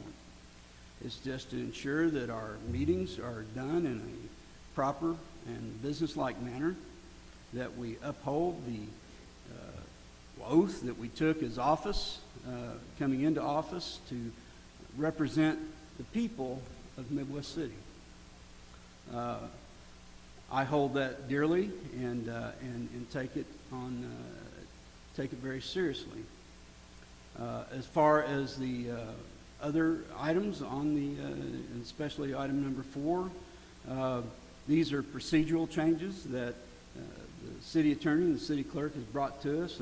We changed up things in October on how motions are made and how things are done. This kind of corrects this and basically reiterates what we had adopted before. And it's more of a procedural error than, or not an error, but a change than anything. So with that being said, I would entertain any discussion. And ladies and gentlemen, let me remind you that this is not a public hearing. Mr. Mayor, I will make one other comment. Yes, sir. After it, and it kind of goes along with what the mayor said, which was when I first started looking at this, and the mayor and the city manager approached me to do this legal research and finding what I did, I wanted at least a little bit of backup on that and get another organization's opinion. So I went to the Oklahoma Association of Municipal Attorneys, OAMA, and reached out to their attorneys who took a look at it and agreed with the position that yes, this is something valid that could be done, and did receive that confirmation back. I just want to let everybody know that. Mr. Mayor, before we proceed, sorry, I have a request about a friendly amendment to the proposed resolution. Yes, ma'am. So I would like to propose a friendly amendment to you regarding enumerated paragraph 2 concerning the 4-minute time restriction on each speaker, and ask that we implement a provision that would allow additional time to be granted to a speaker upon the request of a member of this council, with a vote of the majority of this council approving to hear further from the given speaker. And I'm going to illustrate to you why I would make that ask. We have had occasions where that's not fair, not entire, but a number of neighbors have come out from a given neighborhood, a given development, to speak to us.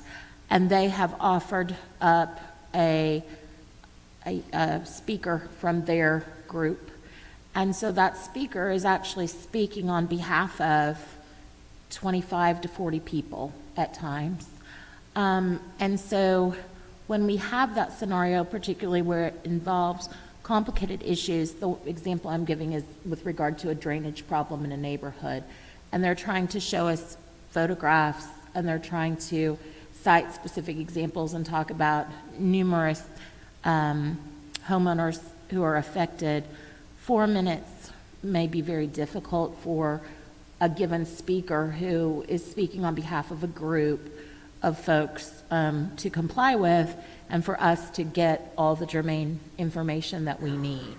And so I would ask if you would consider a friendly amendment to include that a speaker's time could be extended based on the motion of a member of council and a majority vote of the members of council to hear further from that speaker. I'm absolutely amenable to that request, and we can make that a matter of policy, that if in fact a speaker does get up and need additional time, then the council or council member, or probably the ward representative for that person, could say, Mr. Chair, or Mr. Whoever's sitting in this chair, we would like additional time, and as long as the council agrees in a simple majority, absolutely, that's no problem. I have a question, Mr. Mayor. Yes, sir. If I'm reading number 4 correct, we're going to go back to the way it was there, but essentially that we don't have to make the motion until we hear what's presented. Is that well, correct? and that was the whole intent of the change in October, and is that we get the information from the presenter, whoever it may be, whether it be staff member or anything, before a motion is made. So obviously, I'm not asking this body to make a motion before we have all of the information. And that was a misconception, probably a lack of communication on my part when I asked that be implemented. But obviously, you cannot, as an elected body, make decisions or make motions to approve or disapprove based on no information. So that absolutely, that kind of goes back and reverts back to the way we did business before. Okay. But then again, after the presentation is made, a motion would be in order, and a second, and then we would go into further discussion on the horseshoe. Does that make sense? So it makes sense. I've got a question that goes back to Sarah's earlier comment about who decides how the meeting's going to be run. If we do this, there's not going to be a Okay, I can't hear you. I'm sorry. I don't have my hearing aids today. Do I need to talk louder or slower? Both. Sarah had asked Slow down. about how the rules are set. And you had said up until now, they had been set, or Dawn said, by the chairman. We passed this resolution, at least in number 4. It would take another resolution to be able to change this, no matter who the mayor is, Absolutely. future or current. It couldn't be willy-nilly changed. We'd have this set in stone. Or totally repealed. And of course, I will add to that, Sean, that if this is adopted and number 4 goes into effect, as you will note, we, on the front page of the agenda, there's a place called New Information, where we have defined where possible action and what that means. That was also done, and I sent an email out to everybody, that was also done as a recommendation from the meeting that Ms. Hancock and I attended. We would place this information then on the front page of the agenda so that it's not just this body who would have that information, but every person looking at the agenda would have the information to know this is the order in which it's going to go through. Can I get a clarification again, Mayor? Yes, sir. It says here, if a public hearing is required, questions and discussions between the elected officials, city staff, and the public, and then the motion comes in, right? Yes. So I think I may have misunderstood what you just said a minute ago. You said that the staff would present it or whoever would present it. Then we would make a motion, and then we would take public input? Presentations made by staff. If public hearing is required, then we allow other people who are directly involved in that particular issue to come up and speak. And then a motion, the third is a motion is made and seconded, and then we discuss the issue amongst ourselves, and that's when the amendments are made, and whoever made the motion has to be agreeable to those amendments. The motion is restated. I know it gets complicated, and then we vote on it. I hope that makes sense to everyone. So, just again, are we reversing things to the way that they were done September and prior to that, per order that is prescribed now, Dawn, or is there a little bit of a tweak? This is probably closer to what was done prior to the September or October meeting. I know the mayor attempted to discuss the fact that we would make motions first, which is actually what Robert's Rules of Order recommends, is that a motion is made first and then you have discussion. This kind of goes back to the way we were doing things prior to that, which is you have city staff present, if it's a public, and present information. If there's a public hearing, then you have members of the public, who's ever affected, the individual who it's a part of, and then obviously anybody else who's affected, make a presentation. And then there's a motion, one way or the other, a second. And then, you know, if there's any additional discussion, then it goes on. So that probably reverts us back closer to where we were on the 27th, prior to the 27th of September meeting. But once again, we're laying this out as a specific set of items that we're going to go through, which has not been done before. And as I said, this was an amalgamation of what the AG kind of presented to us in the presentation, plus what the Department of Environmental Quality, which is one I'm somewhat familiar with, being an attorney with them for 16 years. And when I saw what the AG was doing, I kind of pulled theirs up, got with Sarah, we got with the mayor, city manager, we kind of discussed with, as well as with Jill, we kind of discussed these, and these 6 kind of came out from that. Well, I guess, Go ahead. I was just going to say, I guess my perspective on this, in my 5 years or so being involved with the council, has kind of been that the agenda item has an inference of a motion to approve associated with it. I mean, so you start with, I mean, it's being put on the agenda because it's being asked to be approved as such. So it's like an unwritten, unspoken motion, officially, in terms of not being preceded by the word move to, but that's the inference. And so, you know, you start with that, and then really, after the discussion and so forth, it comes down to officially so moving, seconding, and taking a vote on the issue. I mean, that's how I've kind of always looked at it. I'm pretty close with that as well. I guess to me, the only thing that is a little confusing to me about the proposed process is between C and D. To me, our historical, in my experience, approach has been to do A, B, C, and D, and sometimes C first, or excuse me, D first, after the presentation of the issue, simply because we go ahead and get our questions knocked out first on the horseshoe, and then we invite the public to come up and speak on the issue. So to me, we are switching it up. I'm not saying that, you know, some of us may be considered old dogs, but we could learn new tricks. But again, it is a switch up to me in terms of how we are approaching this. I do not disagree with you because historically, and understand you,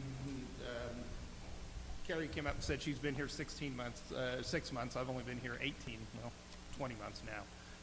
And for those, until the last 3 or 4 months, it was pretty much present.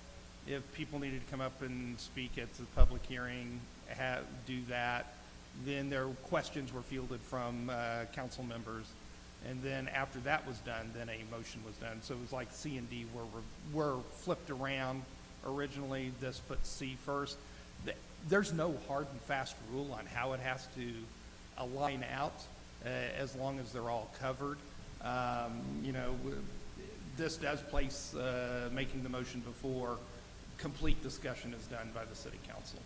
And to add to that, you know, as you know, Susan, in city government, our number one rule is consistency.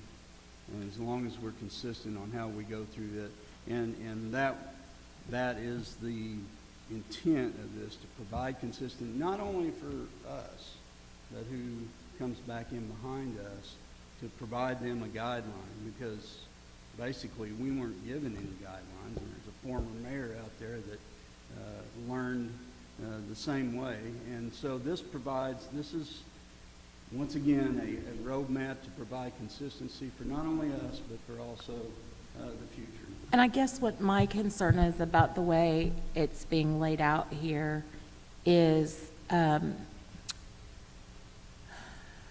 members of the city, of the community that come forward to speak, they do come forward to speak and they do sign up to speak.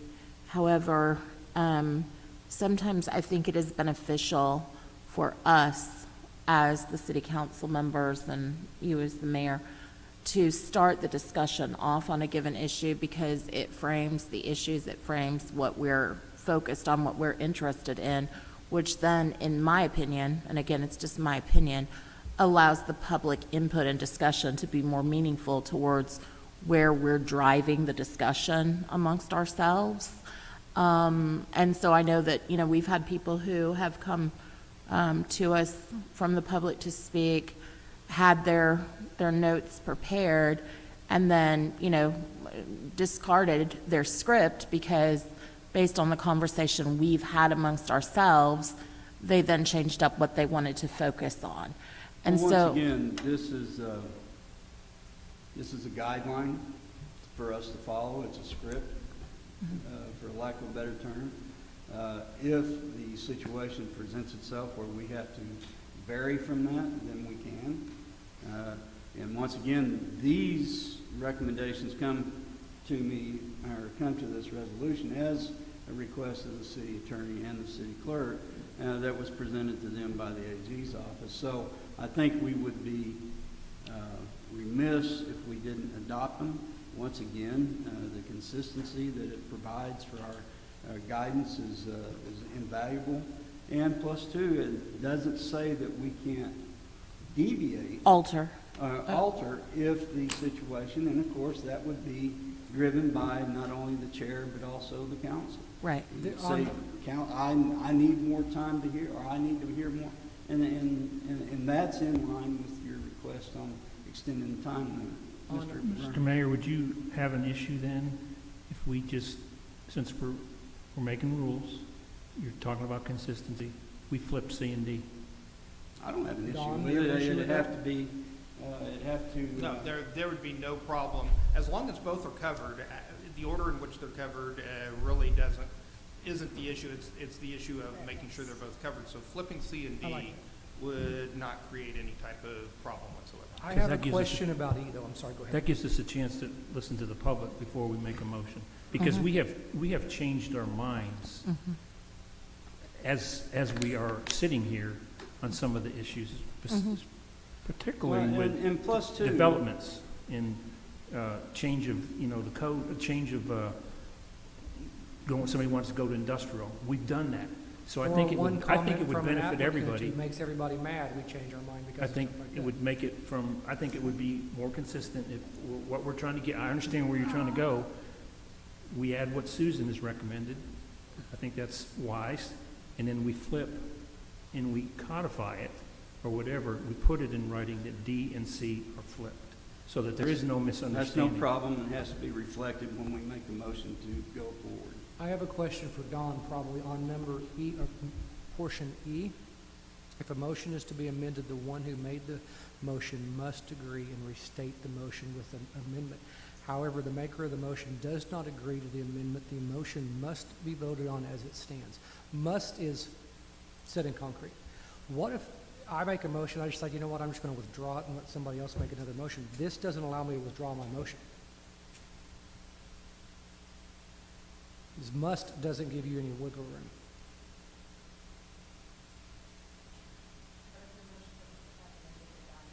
Well, but you can still have a, true.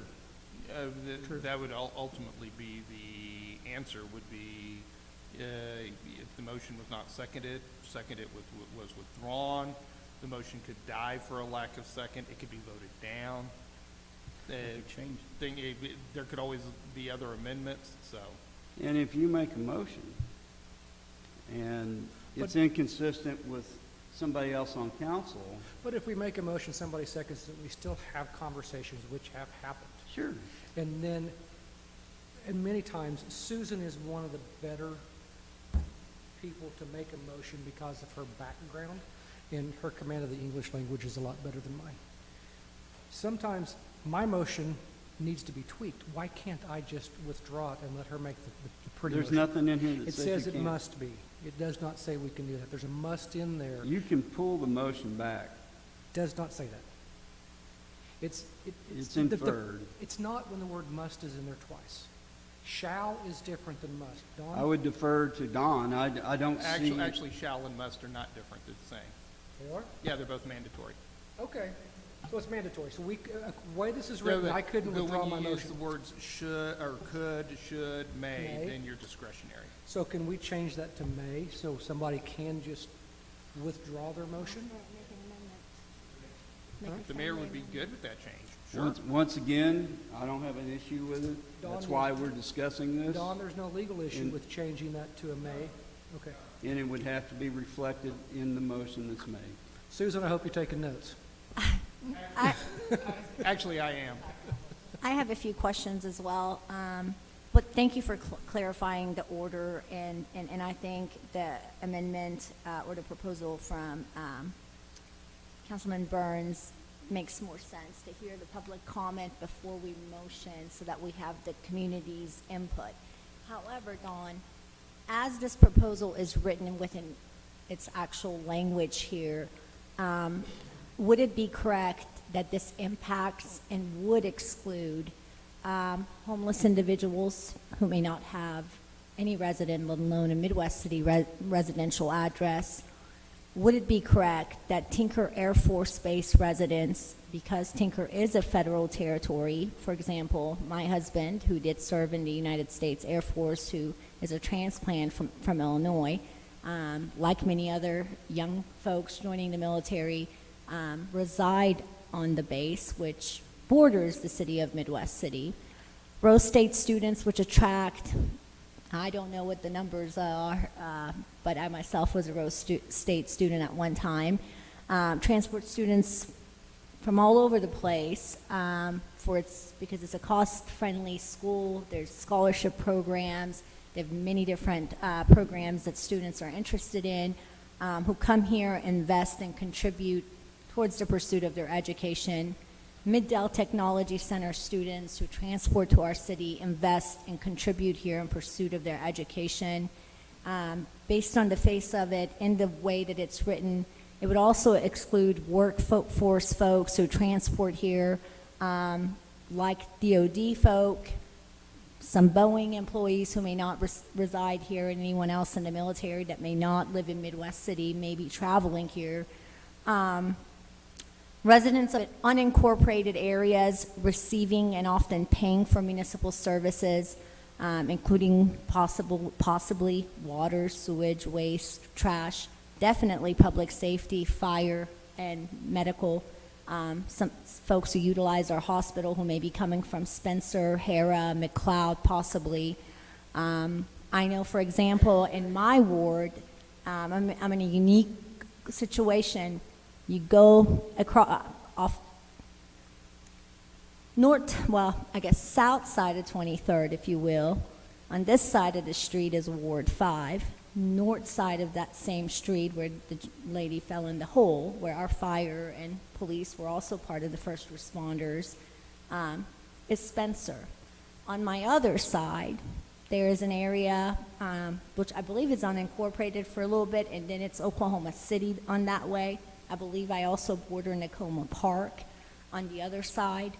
I also know that taxpayers who are impacted through interlocal agreements, including that interlocal agreement we got into with Choctaw, I think last month, it would also impact visitors and patrons who we desperately want to come here for tourism, whether it's to utilize the Harkins Theater or the Mack Center, who may be traveling from outside, who will be investing their sales tax in this municipality, who may, for example, be picked up for whatever reason by our law enforcement folks, or who may become a victim of a crime while they are traveling here.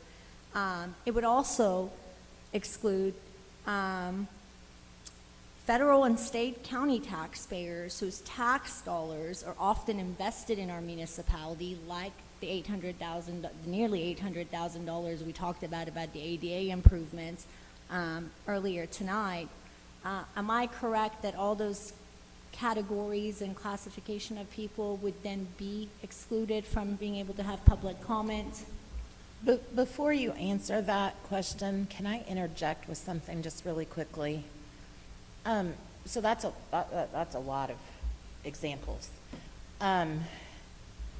So earlier tonight, you made a comment about, it was an item that was on the consent agenda originally that you had pulled, and you wanted the individual who had some questions that had addressed them to you to come forward and ask the questions. And so you were told no, because it was a consent agenda item, they couldn't come forward and ask the questions. But you were able to ask the questions yourself at that point, and you raised them yourself, right? Not necessarily. I didn't have all the questions because I didn't have all the background and information he did. But I did advise him that during the new business community announcements that he could comment about that, even though he couldn't during consent, if that's correct. Okay, but bear with me for just a second. Where I'm going with the point is, again, whether or not this resolution is approved or not approved, does not prohibit someone who lives outside Midwest City or who does not have a business in Midwest City or does business with Midwest City from coming to any of us as council members and saying, hey, I'm from Yukon, I'm from Oklahoma City, I'm from more. I'm from wherever, and I have concerns about X, Y, or Z type of thing that I want to raise type of thing. It's the same thing that came forward essentially with a request that got us involved in the September 27th meeting that came from someone who was not a Midwest City resident or didn't have a business in Midwest City, but asked a question, contacted Councilman Byrne as a representative of the city and said, hey, I have a question about X type of thing.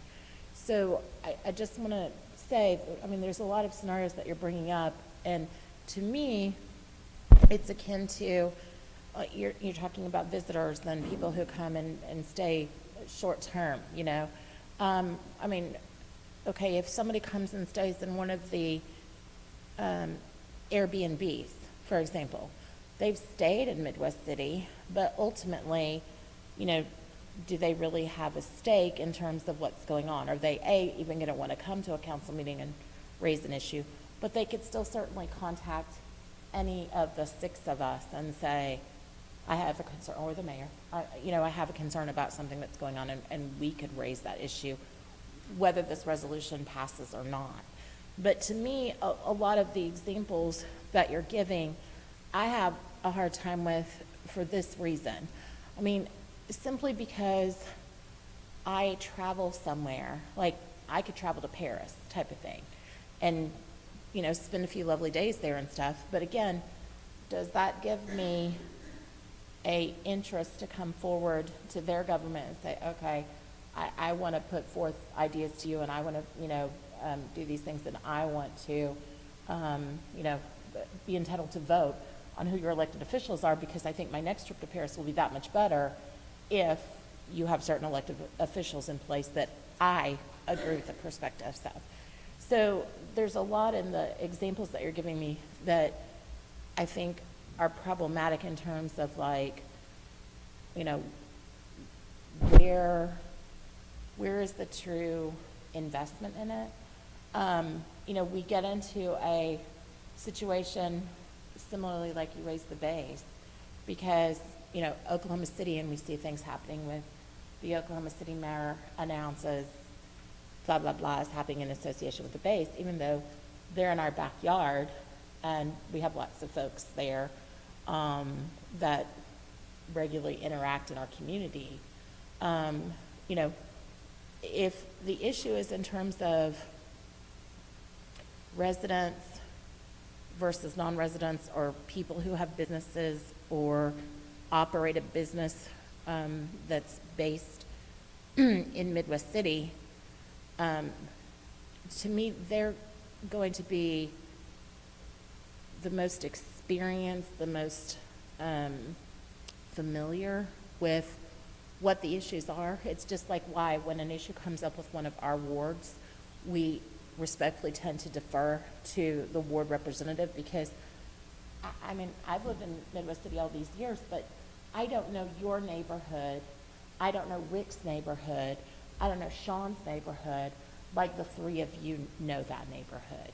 And so, to me, part of the issue with whether or not we're having folks from outside the city come forward and speak on what we're adopting has to do with, like, their own involvement in the process.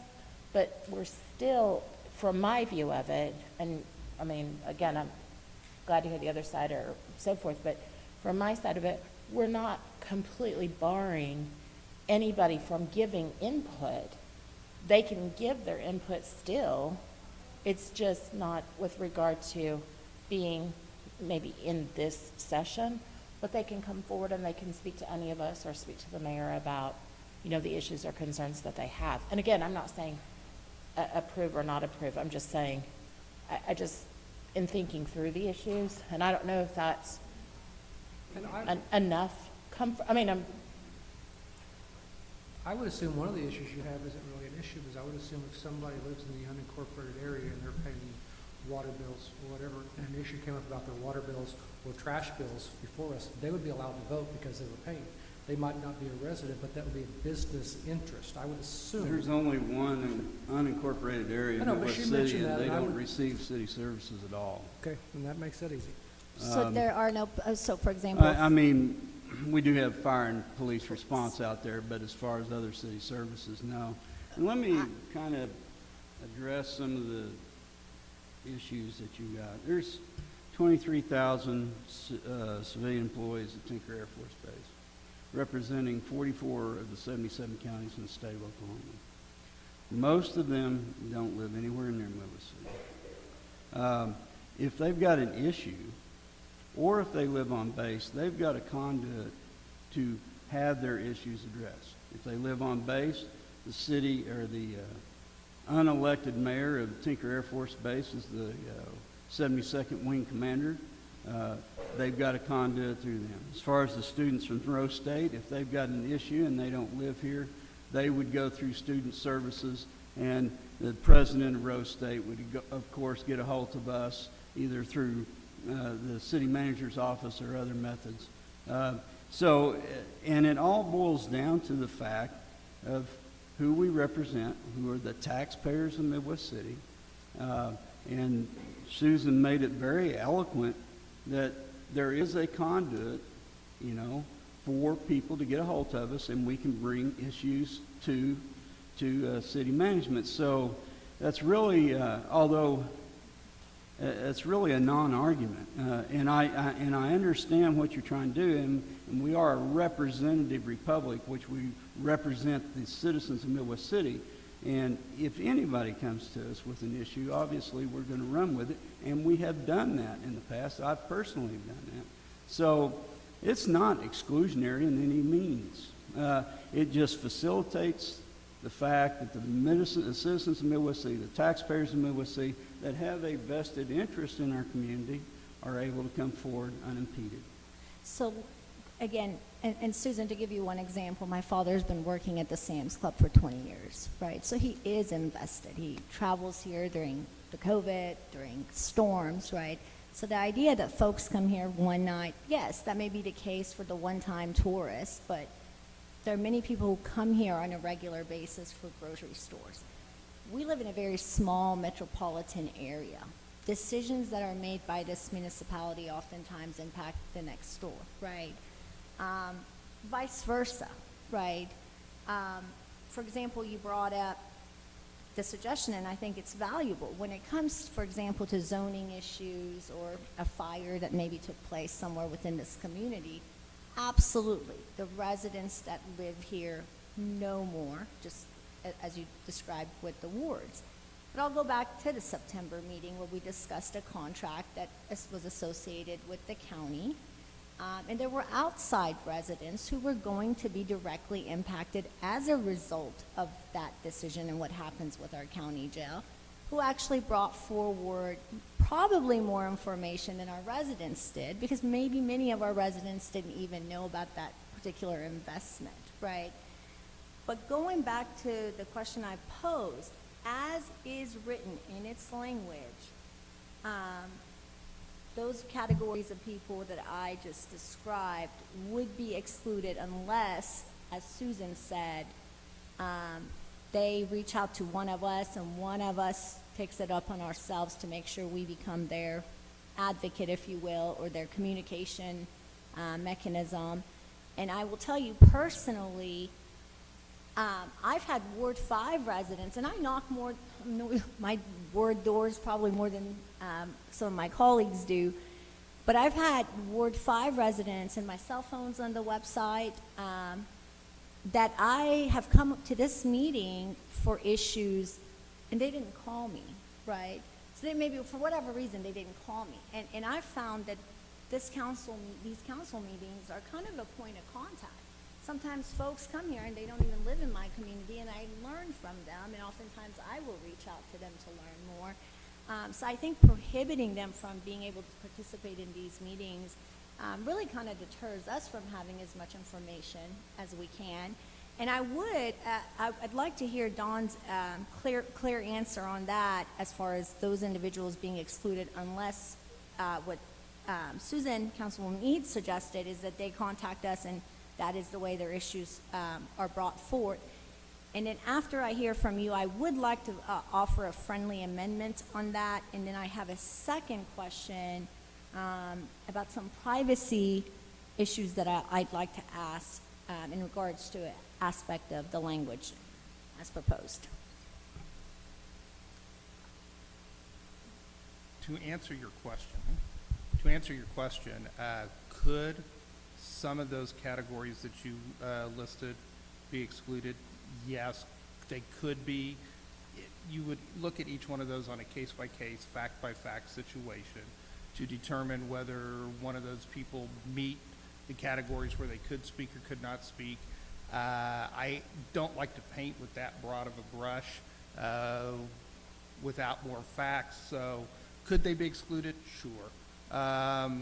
Is it an absolute that they would be excluded? It would be a fact type situation. So it would be a case-by-case type of thing that would have to be looked at. Okay. And that kind of, because I had that question about business as well, right? For example, someone who comes here and buys a piece of gum and just spent money here. I mean, Right. some could. Obviously, that's not going to apply versus somebody who owns and is run, while they may live in Dell City, owns and runs a business on the east side of Sooner Road and is operating a business in Midwest City. Which really kind of, that piece of it gives me a lot more concern because of the inequity of the economic balance there. If you are a business owner and maybe you live in Nichols Hills, you do have the privilege and the right versus a homeless person. I will tell you that is a distinction that was brought, that was a statement that was put in and confirmed by the 11th Circuit. That was something that they specifically stated in their opinion, that the limitation goes to those individuals who are residents or who are doing business within the municipality. So it was brought forth through that opinion and how that opinion was actually written. And that takes me to the second question, and I'll give you the amendment that I'd like on that exclusion piece. I also seek some external legal advice, including the ACLU and some national organizations that specifically work on this particular matter. And one specific issue of concern for the ACLU was, and I will read, the requirement that speakers give their address raises privacy concerns. Residents speaking to City Council are not public officials and have a greater privacy right, especially regarding their home address. The meetings are public and people are not required to give their home addresses during public meetings, particularly when they are speaking on potentially controversial issues. Many cities require, for example, for folks to give a generality of where they're located. That concern, and I'll give you another one that really alarms me, is in the case of victims of crimes, particularly domestic violence victims.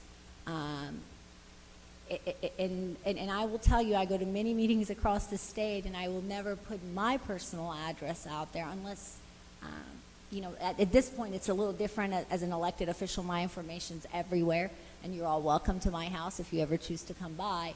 But prior to that, I would prohibit myself. So do you have any privacy concerns as far as the law is written of whether or not there is legal standing that we can force folks to give their address, and if they refuse to, we are just simply not going to? Well, understand that the difference, what you're talking about is, are we requiring anybody to give their address? The answer to that is no. We're not requiring a soul to give their address. What we're saying is, if you wish to speak before the city council, you have to be able to demonstrate that you're a resident or doing business within the city, which means you're making a choice to come and speak before the city council.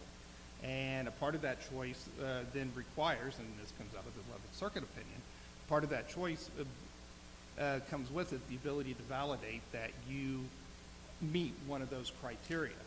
So, do I have a concern? No.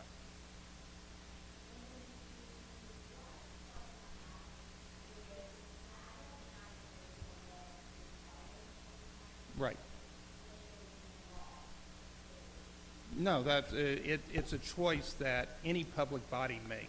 A public body can make a choice to allow public comment, and if they do, then they have to meet certain requirements and certain criteria. The public body can make the determination to not allow any public Absolutely. comment unless that public comment is required by a higher authority, state statute for public hearings, federal requirements on public hearings, things like that. Then you are required then to have that public comment. But there is nothing within federal law or state law that requires any public body to allow the public the ability to speak and present any information that it wants. And there are many other limits that it can be placed on there. Many times, and this went into the 11th Circuit opinion, that many organizations limit what the public can speak to just those items that are on the agenda. Obviously, this is something that the City Council, at least in this position, in this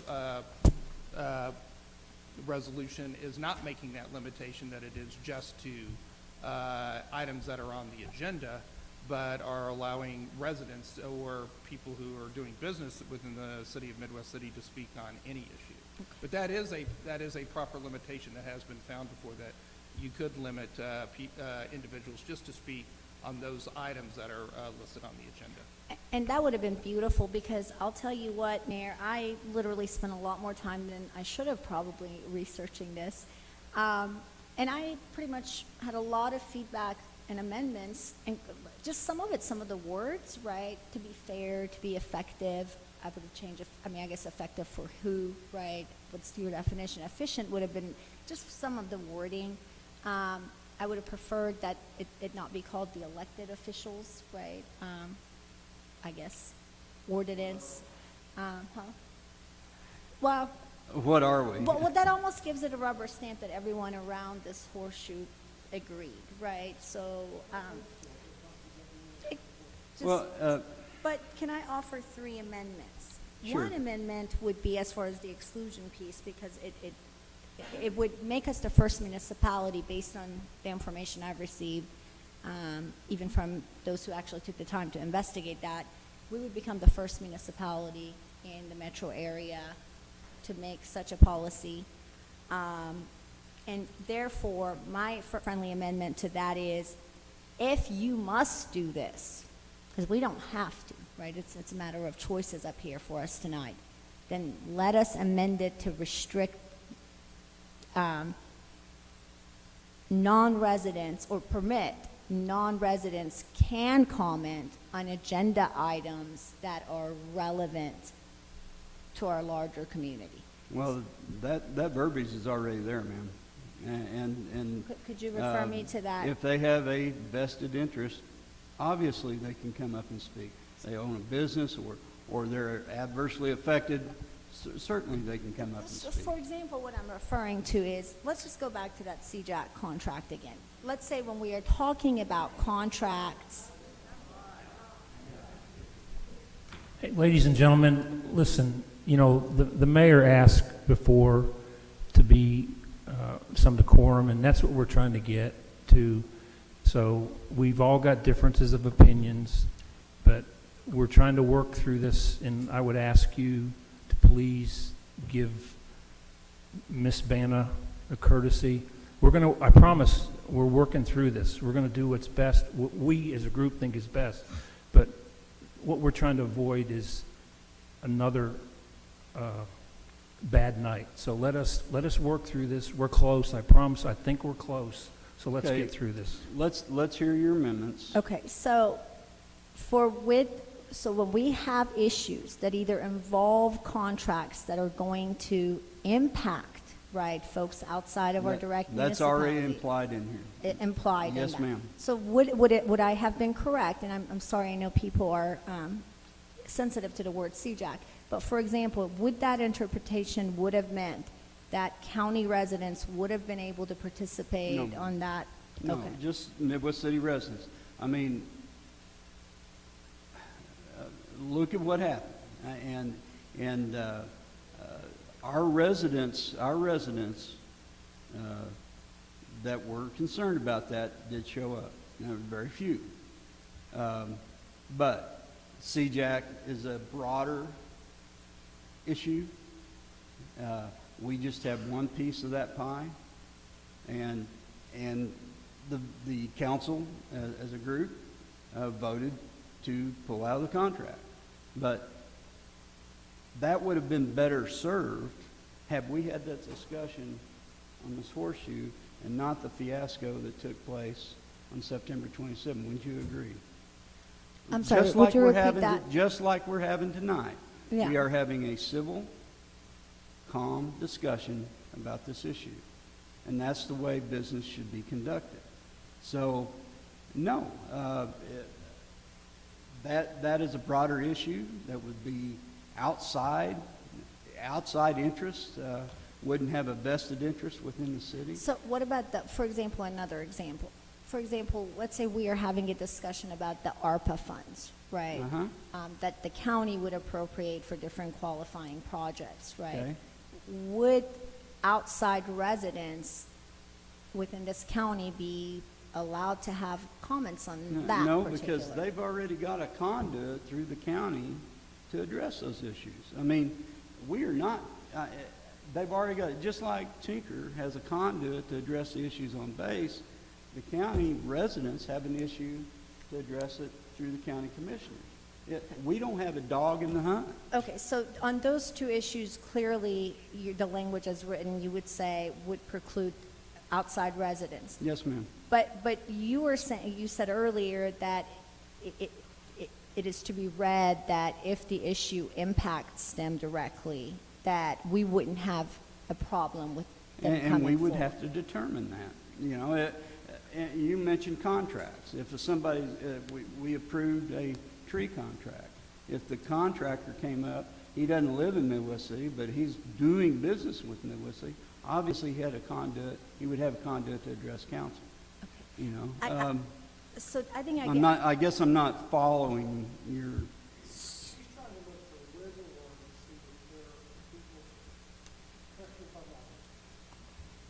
You're trying to see that if somebody says, I've got a vested interest in this because this is federal tax dollars or county tax dollars, I should be allowed to speak because of that.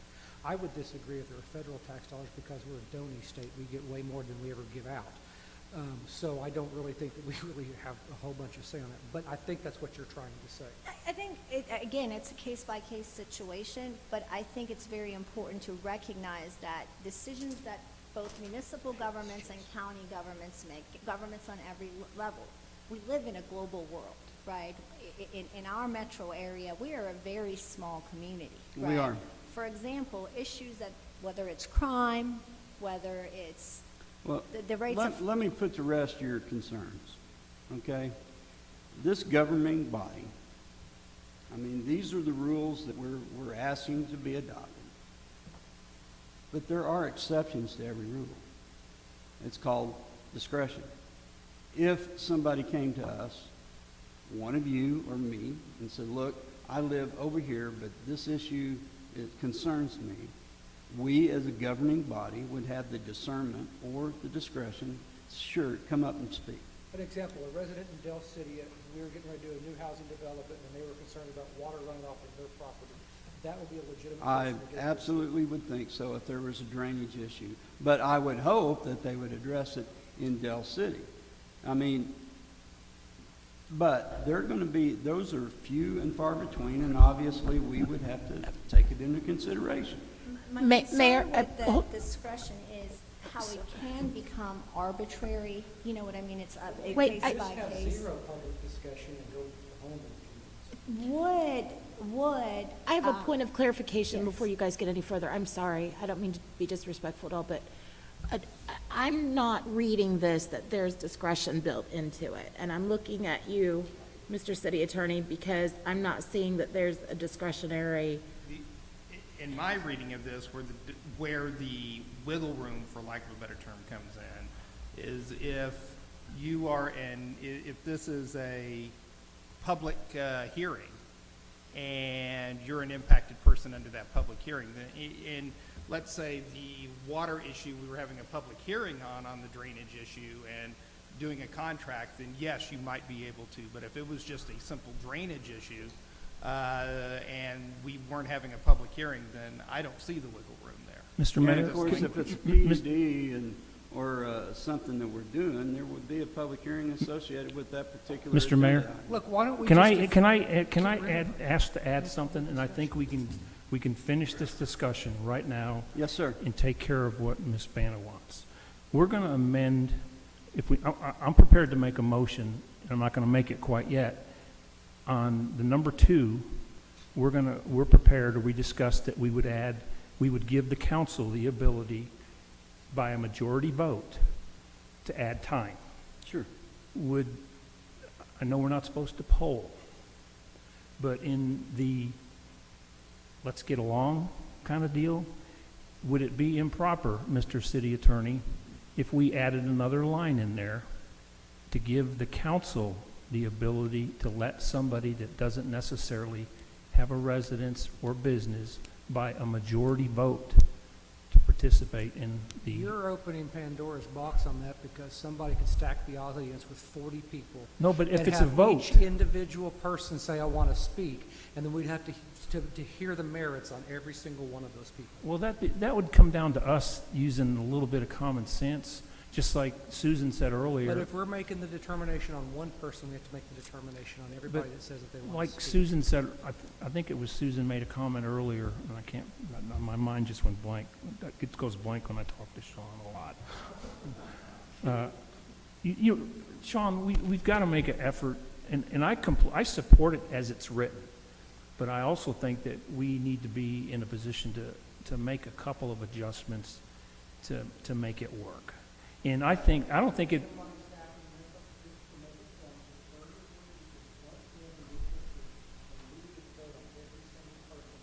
Well,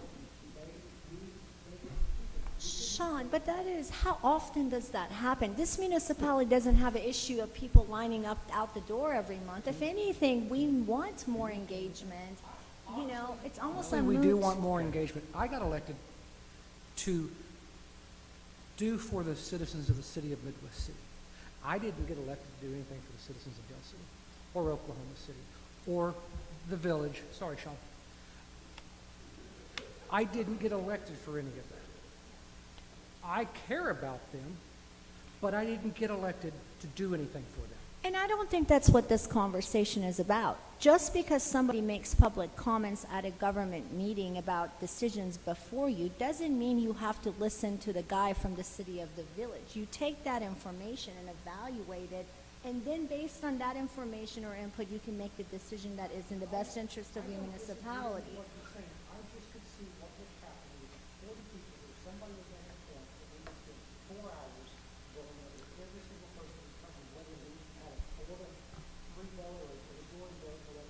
So you're opposed to Okay, his amendment? Ms. Banna, do you want to go ahead with the amendment you had in So mind? the amendment I would like, and I'd be very comfortable with it, is that if there is an agenda item that directly impacts residents, non-Midwest City residents, that said that those residents also have the right and the privilege to speak. I would agree to that if you left it up to the discretion of the city council. By a vote of a 4, right? So that there be clear language that if there is an agenda item that is going to impact, directly impact, or maybe not the word directly, right? For example, some of these decisions that we make doesn't directly impact an individual, right? It impacts a community. So directly could be misconstrued. Okay. That if there is an agenda item that impacts non-residents of Midwest City, that non-residents be granted the right and privilege to speak. Tonight's a great example of it. At the discretion of the council. At the discretion of the council by a vote of a 4, right, majority.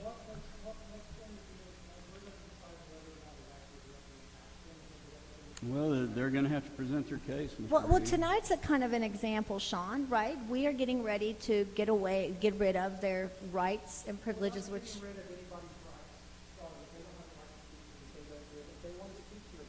Well, the way that we Okay, were we- doing things. Mr. Mayor, I'd like to make a We motion. have discussed this enough, so the chair would Can we- entertain a motion.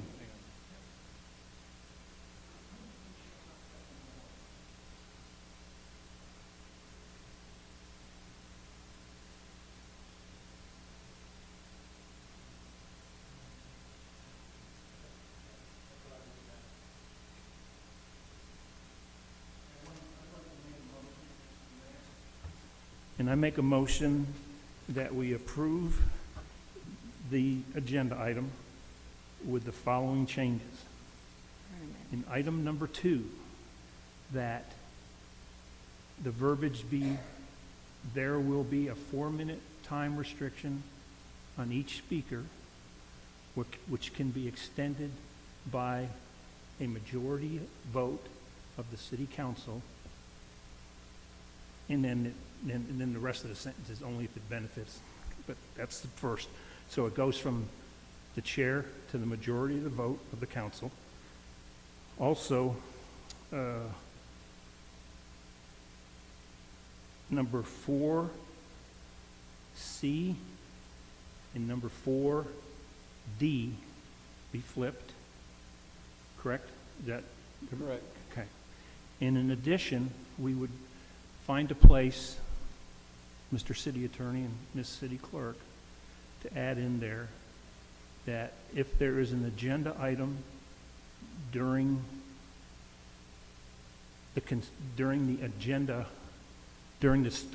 discussion, that if a person that lives outside, a non-resident, wishes to talk, if this impacts them,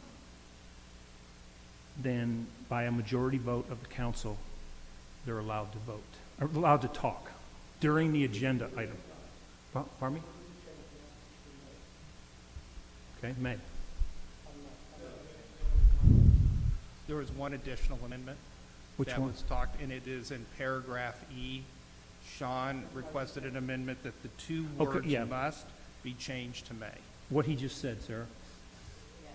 And You got- there's one more amendment, and it's about the rules, if we're going to change them, that if we're going to require people to show up to sign up before council, that we need to make sure it's prescribed on the front page. That's a policy issue, and we can address that So that next way they're council well meeting. informed. And Absolutely. before I close out the discussion on the vote, I'm going to support Ms. Vanna on one other item where she asked about the addresses.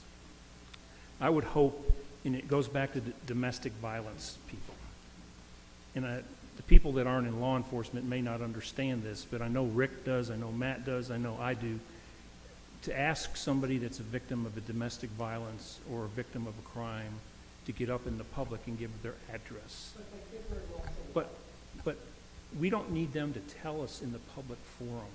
They can write it down on the sheet. And actually, if they write it down on the sheet and we confirm it, that's good. Okay, did I ask that?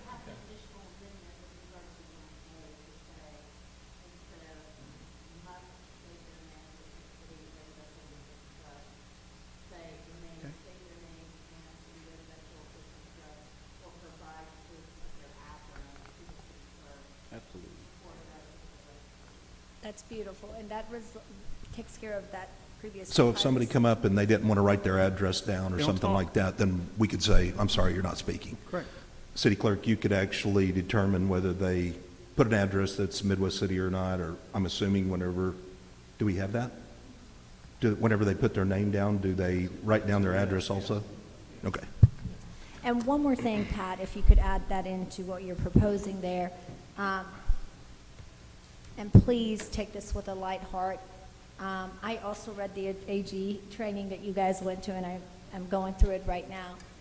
I did notice that it's not necessarily best practices for us to gather together for collectively, right, either before meetings or after. And I don't know what the funding for that is or how much is spent, but if there is a way where if we are going to do that, if we could open it up to, and again, this is a beautiful thing where we have as many residents that have joined us for meetings, but it's not been my typical experience.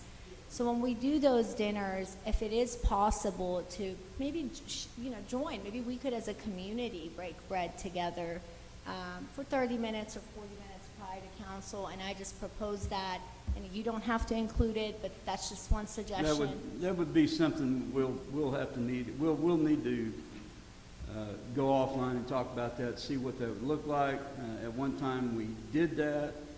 We called it pre-council, but it was my concern from the very get-go, the way it was conducted. We violated open meetings law by doing that. So we would have to take a look at it, but we will take a look at it.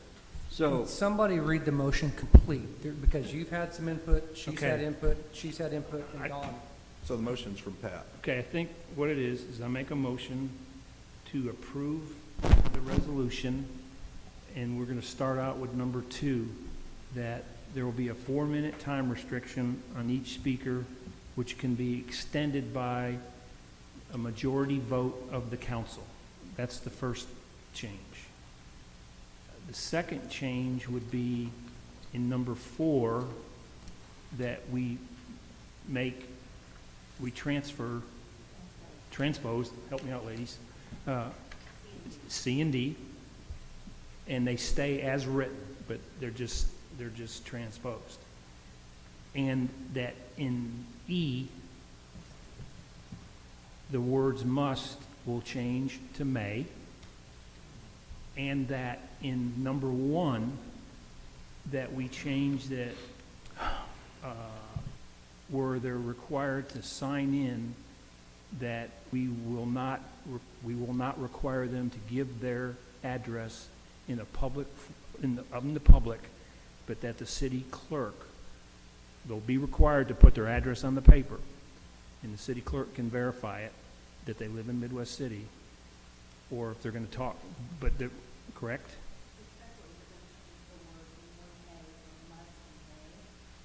No, that was in 5. Okay. no, that's Okay, that's 1A for must. Okay. That's my motion right there.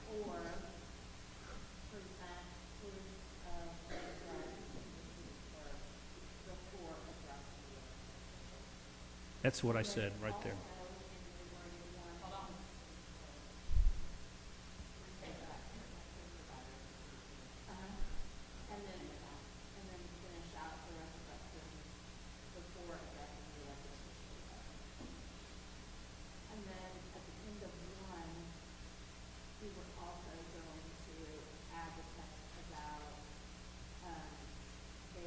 Oh, yeah, I remember that one. If they,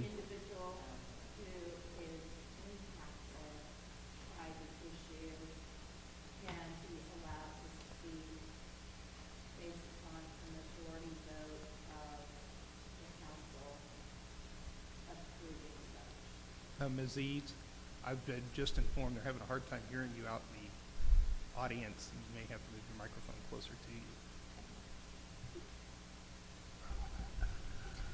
did we? That was really for Sarah's benefit. Sarah, did you get all of I that? believe Pat? we have a properly I have a low formed voice. I Or high believe we voice, high have voice. a properly formed motion. Second. I have a motion and a second. Ms. City Clerk, I would ask that you conduct a roll call vote, please. Ward 1, Yes. Ward 2, Yes. Ward 3, Ward 1, Yes. Ward 4, Ward 5, Abstain. Favors, Yes. Ward 6, Mayor. Yes, and ladies and gentlemen, thank you for enduring that discussion. And Ms. Banna, and I don't want to publicly embarrass you in any way, shape, or form, but this is how business should be conducted. And we get a lot more done when we are civil, when we bring facts to the table and not emotion, and that we are able to sit down and discuss. And this goes not only in here, but when we leave here. So I would ask that in your learning process that you learn tonight. You've got a win in some of your amendments, as the citizens of this city sitting out here also did, because they're being represented properly. So thank you for that.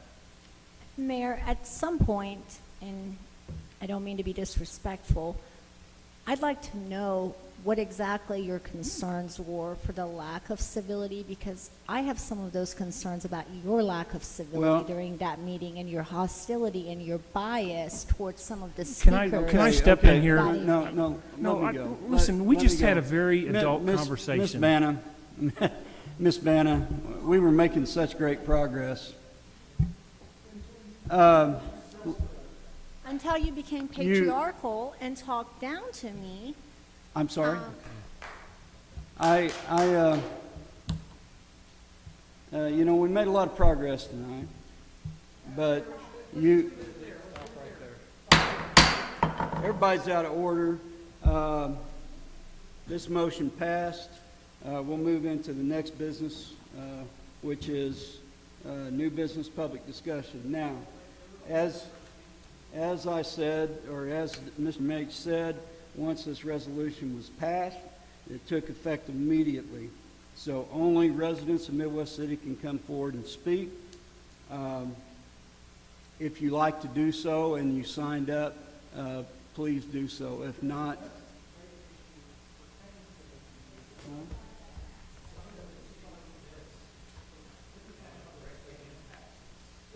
Third, this was not a public discussion, though.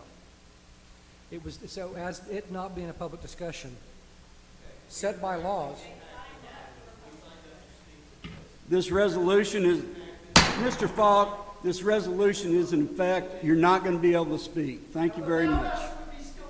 Thank you very much. Can we take a Have nice recess night. I thought that was. That's number 2. Ladies and gentlemen,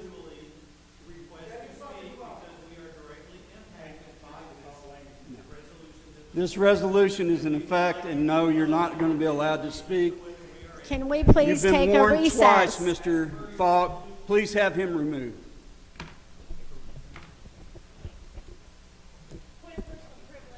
Please. We're recessed. Okay. I guess I don't get to talk, do I?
I'm sorry, are we,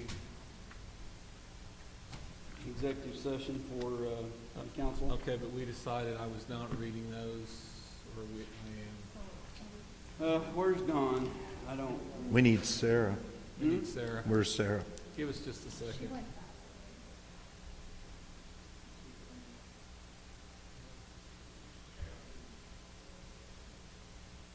Okay, I don't know where so we'll Dawn keep is. moving on. We do have an executive session, but we will We'll just recess. recess. I need to ask the council to recess to move into the next agenda, Municipal agenda. Authority.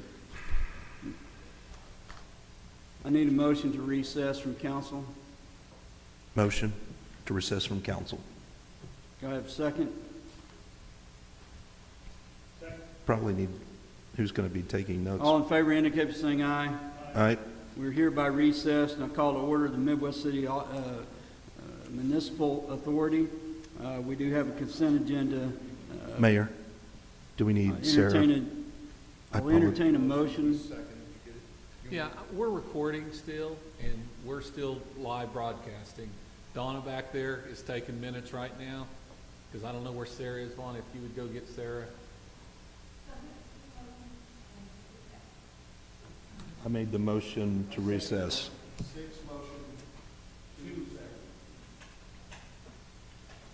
I need a motion to approve the consent agenda. Do I have a motion and a second? Second.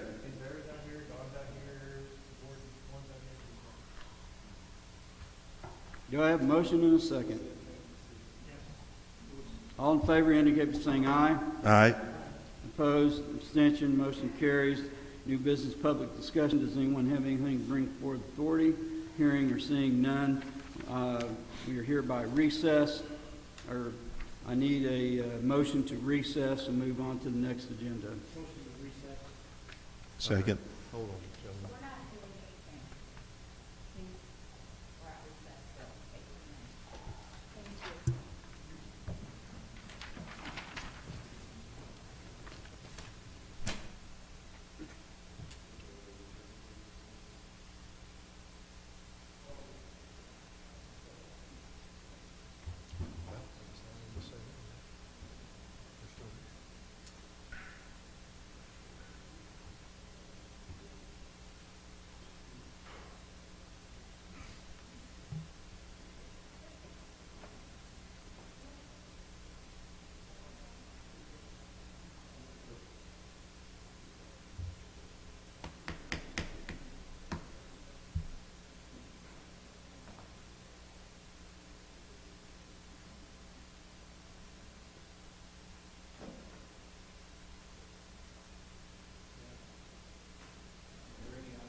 Yes.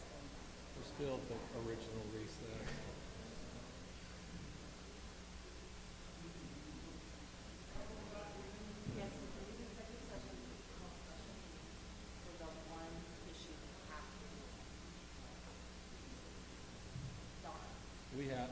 We have to have an executive session. Right.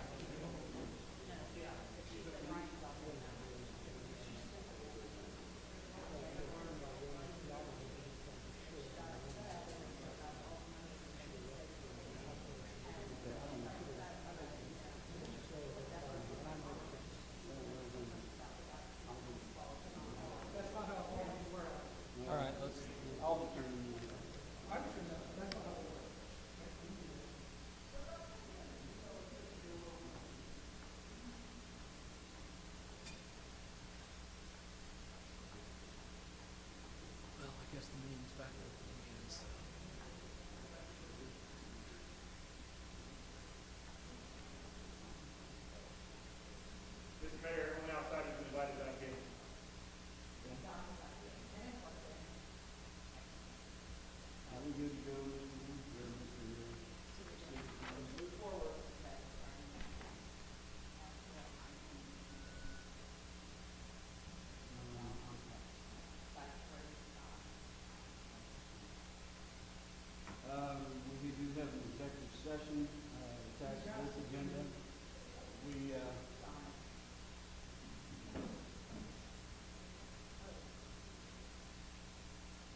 recess and move on to the next.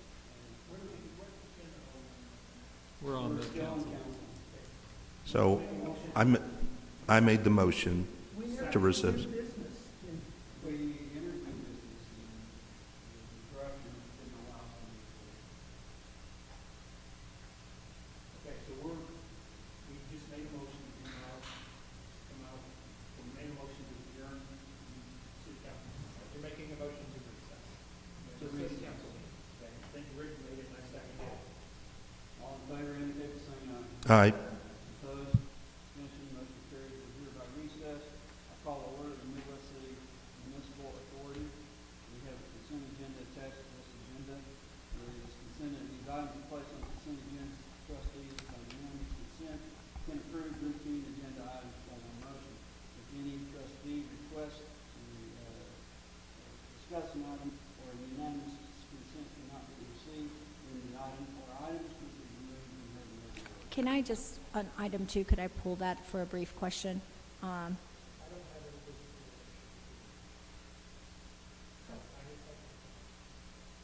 don't know what you're talking about. Okay.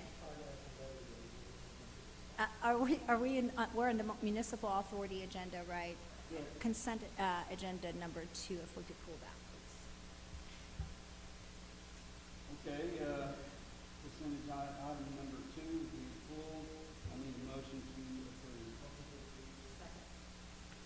All in favor, indicate by saying aye. Aye. Opposed, abstention, number 2, Mr. Lyons. Discussion, consideration, possible action approving supplemental budget adjustments to the following funds. Fiscal year 22-23 increase the golf fund expenditure at John Conrad, $35,000 in FF&E. Reserve fund at the Hotel Conference Center for $50,000. So are we taking money from the general fund, right? No, okay, please break that down. Okay, so we're taking funds from those funds that they affect. So for example, the golf fund by itself. And so we've seen, because we've had such great success with golf, that we are our expenses are increasing, obviously, because we're having more sales. And so in order to be able to allow us to buy more, we need to increase the expenses to keep up with all of the demand that we're having. So that's what the golf is all about. It comes from fund balance. Right. That enterprise fund balance. Both those are enterprise funds, so it comes from their fund balance. It's not coming from the general fund. So it comes from the golf courses fund balance? Correct, Right. from Thank golf you. courses Yes. fund balance. Okay, yes. that's the question I had. And Thank for you. the FF&E is the same. It's from their fund balance. Move to approve. I have a motion and a second. All in favor, indicate by saying aye. Opposed, abstention, motion carries. New business public discussion. Does anyone have anything to bring before the authority? Hearing or seeing none. We do have an executive session attached to this agenda, and I need a motion to recess. Motion and a second. All in favor, indicate by saying aye. Aye. Opposed, abstention, motion carries. Call to order the Midwest City Hospital Authority. We have 2 discussion items, Mr. Lyons. Discussion, consideration, possible action of the November 8th, 2022 meeting minutes. Motion to approve. All in favor, indicate by saying aye. Aye. Opposed, abstention, motion carries. Discussion item number 2. No action needed. No action needed on number 2. We have an executive session. We move into the new business public discussion. Does anyone have to bring anything before the authority? Hearing or seeing none. We have an executive session. I need a motion to Recess. Motion and a second. All in favor, indicate by saying aye. Aye. Opposed, abstention, motion carries. Call to order the Special Economic Development Commission. We have 1 discussion item. Discussion, consideration of possible action of approving the July 26th, 2022 special meeting minutes. Motion and a second. All in favor, indicate by saying aye. Opposed, abstention, motion carries. We move into public discussion. Does anyone have anything to bring before the commission? Hearing or seeing none. There are 2 items for further information. You can read those at your leisure. And just to point out for the record, Mayor, the new chamber, what's the position called now? They keep changing. President was here tonight, but had to go home and take care of a child, so She was here for the report. You remember that was one of the requirements we asked from to be Yeah, here. we had asked for that. And I call to order the Midwest City Special Utilities Authority. We do have a consent agenda on this agenda, and these items placed on consent agenda, trustees and unanimous consent can approve routine agenda items by one motion. Any trustee request to discuss an item or unanimous consent cannot be received, then the item or items will be removed and held in regular order. Motion to approve. Motion. Have a motion and a second, any further discussion? All in favor, indicate by saying aye. Aye. Opposed? Abstention, motion carries. New business public discussion, does anyone have anything to bring before the authority? Hearing and seeing none, we hereby adjourn, and I need to reconvene the council agenda.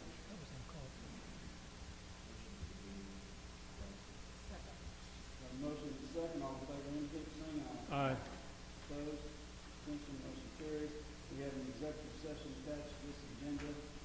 Mr. Lyon.